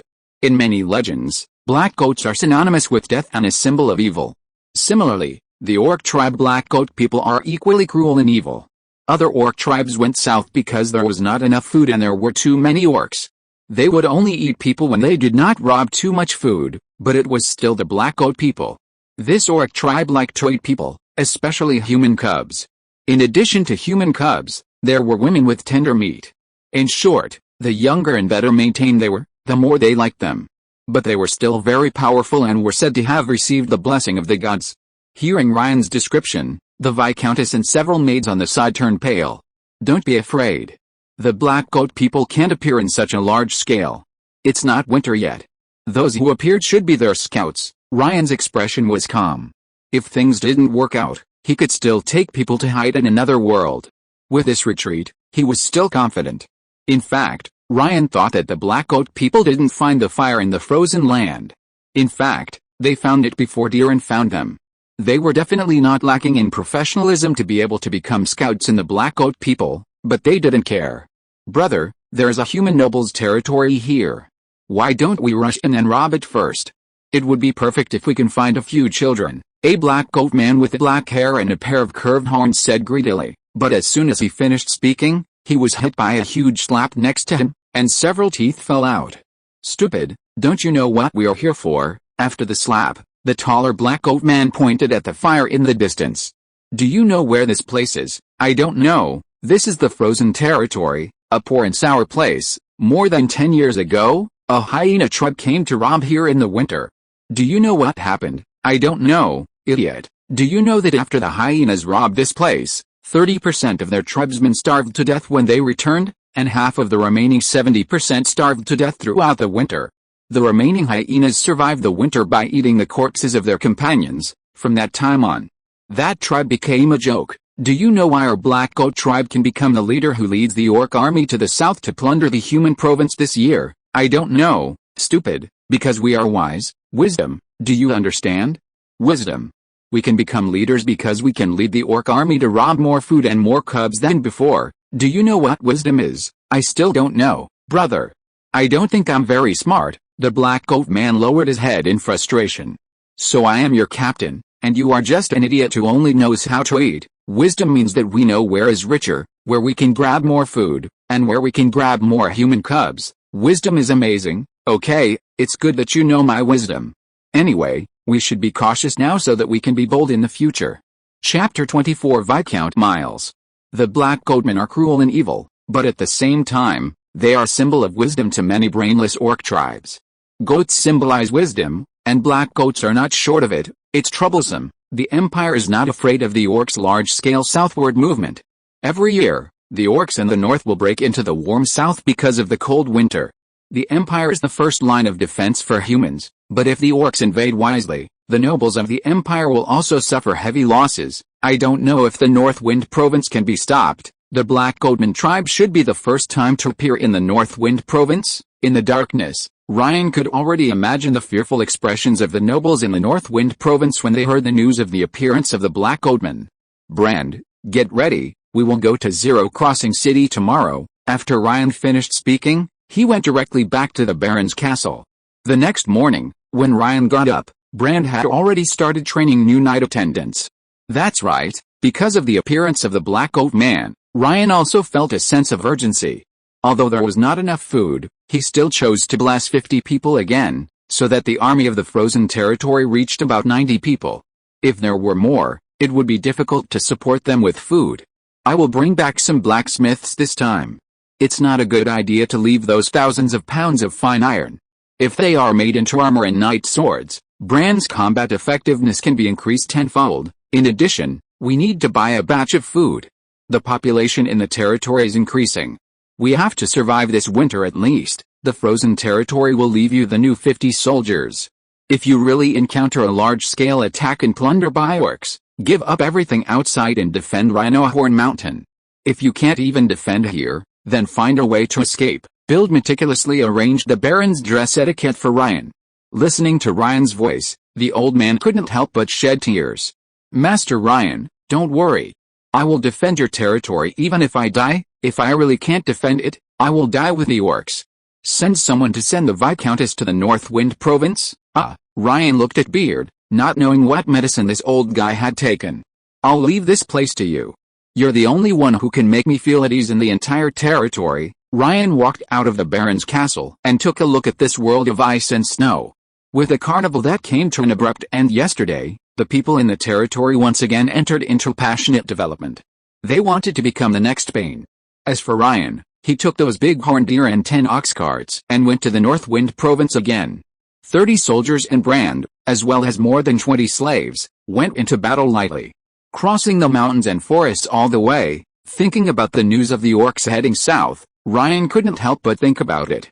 Perhaps, it's a good thing not to build roads for the time being, so that even if orcs appear in the frozen land, they can only appear in a small scale in the frozen land. Thinking about his frozen land, it is still relatively easy to defend and difficult to attack.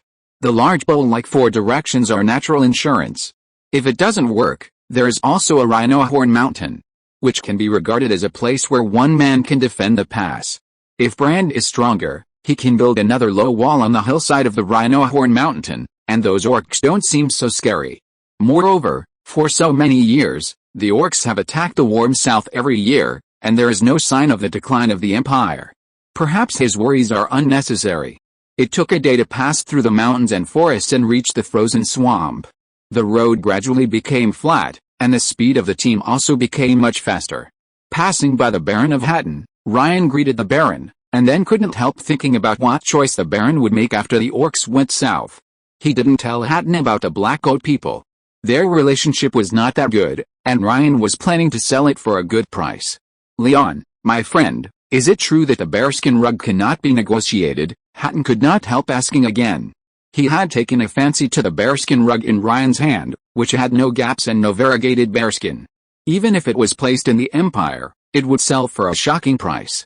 Hatton wanted to intercept it, because having such a rare collection would make him very prestigious in the Baron's circle. Recently, Hatton has also become wise and started to mingle in the circle of nobles, so he is so eager. Mr. Hatton, I plan to go to Lingdu City to sell it to those chambers of commerce. What price can you afford? Hearing Ryan's words, Hatton became discouraged. He knew that he could not pay more than the Chamber of Commerce. "Next time, if you have something good, you must sell it to me first." Next time for sure. The team continued to go to Lingdu City. At sunset on the second day, Ryan saw the only city in Lingdu County. The 2 or 3-story high walls kept the city safe from the attacks of the orcs many times. As for the exquisite collections in the caravan, they are of course Viscount Whitman's property. The value of the things from the other dimension plus the collection of a Viscount is definitely high. While the news of the orcs' southward march has not been exposed yet, no one has any reason to lower his price. Of course, when Ryan arrived in Zero Crossing City, the first thing he had to do was not to be a businessman, but to visit Viscount Miles. This is the rule among nobles, and visiting this Viscount can increase the value of his goods. However, Ryan did not expect that Viscount Miles's shelf was even bigger than he expected. At noon the next day, Ryan was borrowing a baron's property in the city, a manor, and finally waited for Viscount Miles's butler to arrive and told him that the Viscount would meet him, the Frozen Earth Baron, at noon. "Say hello to Baron Barnes for me." Ryan handed a valuable quill pen in a box to the butler of the manor, and then said, "I will definitely convey Baron Ryan's intentions to my master. There are only tens of thousands of people in Lingdu City, and Viscount Miles's own territory and mansion occupy nearly 1/5 of the population. The remaining 9/10 are occupied by many noble properties and chambers of commerce. In other words, those tens of thousands of people actually just live on the land of this city." Passing through a tall iron manor gate, walking more than 100 meters of stone slabs, entering the ancient and historic portal, and then going around and around through 3 or 5 small doors, Ryan finally met the white-haired Viscount Miles and the 7 descendants of the Miles family in front of a huge dining table.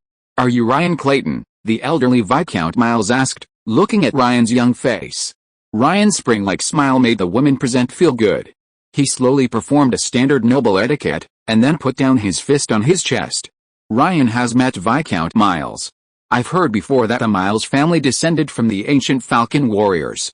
After seeing it today, I finally understand that the Miles family is indeed an ancient noble family that has existed 300 years ago. Ha ha ha. The Clayton family is also not to be underestimated. They are descendants of the Dragon Slayer.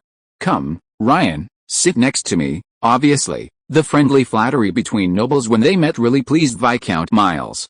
Chapter 25 The Viscount's Difficulties. At such a young age, he's already a baron. The Clayton family has another noble, Maki. Look at him, then look at you. As he spoke, Miles looked at a middle-aged man on the first floor of the dining table with a murderous look on his face. March Miles, the second son of Viscount Miles, is a family that has been passed down for hundreds of years. Viscount Miles also fought for his life when he was young.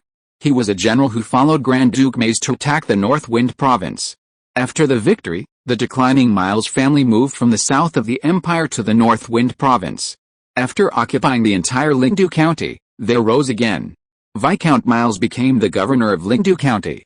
His contribution was great, but at the same time, because of the political struggle between Grand Duke Maze and the nobles of the Empire, it led to a lot of thunder and little rain.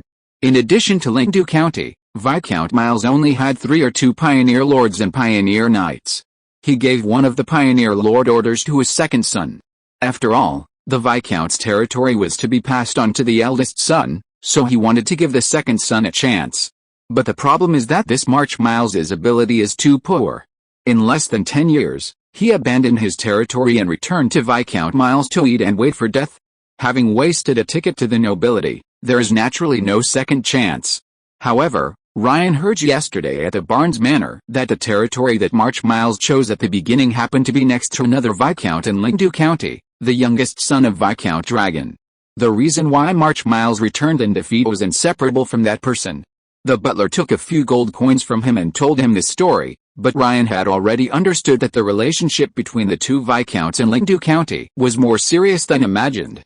The young Viscount Miles had great courage and made the decadent Miles family rise again in the Northwind province, but the entire Miles family had long been corrupt.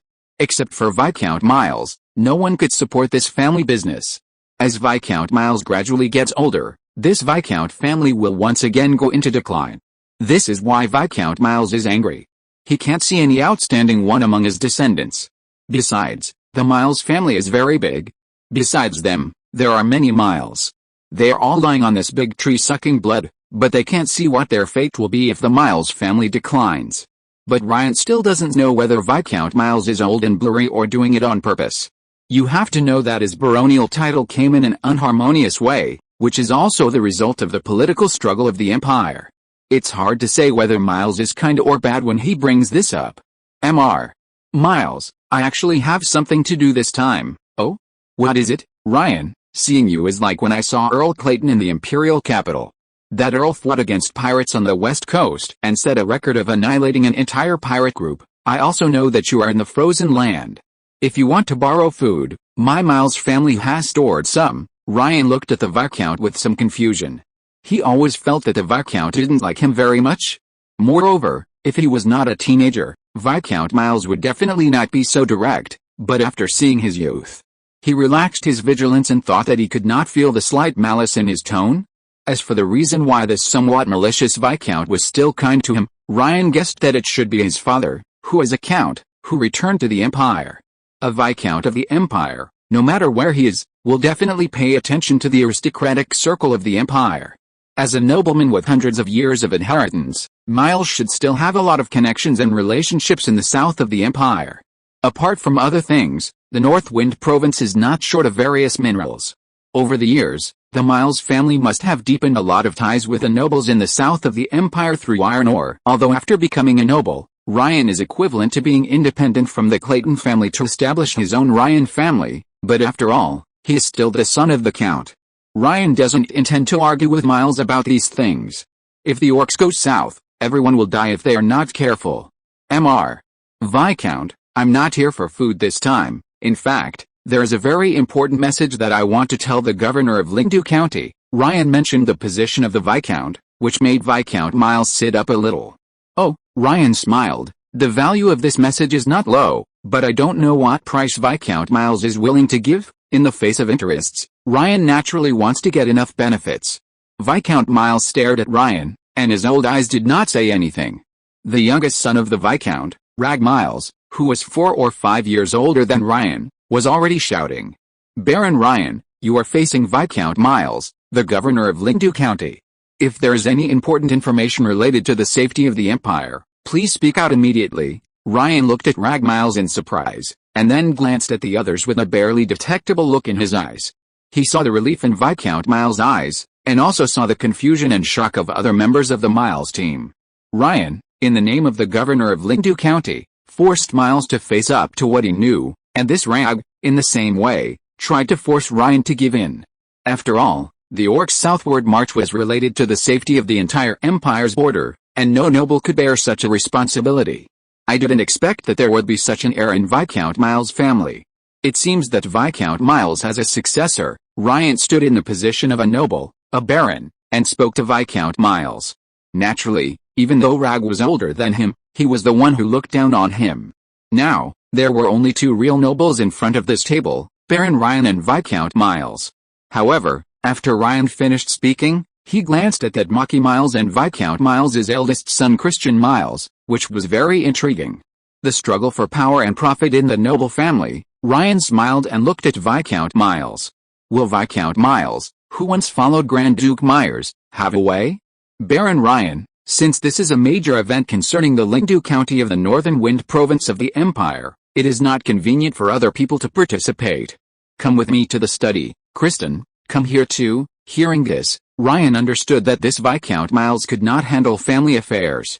Thinking of Viscount Miles teasing him with his family before, Ryan subconsciously looked at the youngest child of the Miles family, Rag. Mr. Rag, won't you come? Just now, it seems that only Mr. Rag understood the news that the orcs were going south. Ryan's voice was still as childish as a boy, which made many people present change their faces. End of this chapter. Thank you very much for reaching the end. Don't forget to like. Looking for more exclusive content and immediate access? Subscribe to our Patreon. Remember, every like, subscription, or donation encourages us to continue. Thanks to everyone. See you in the next video.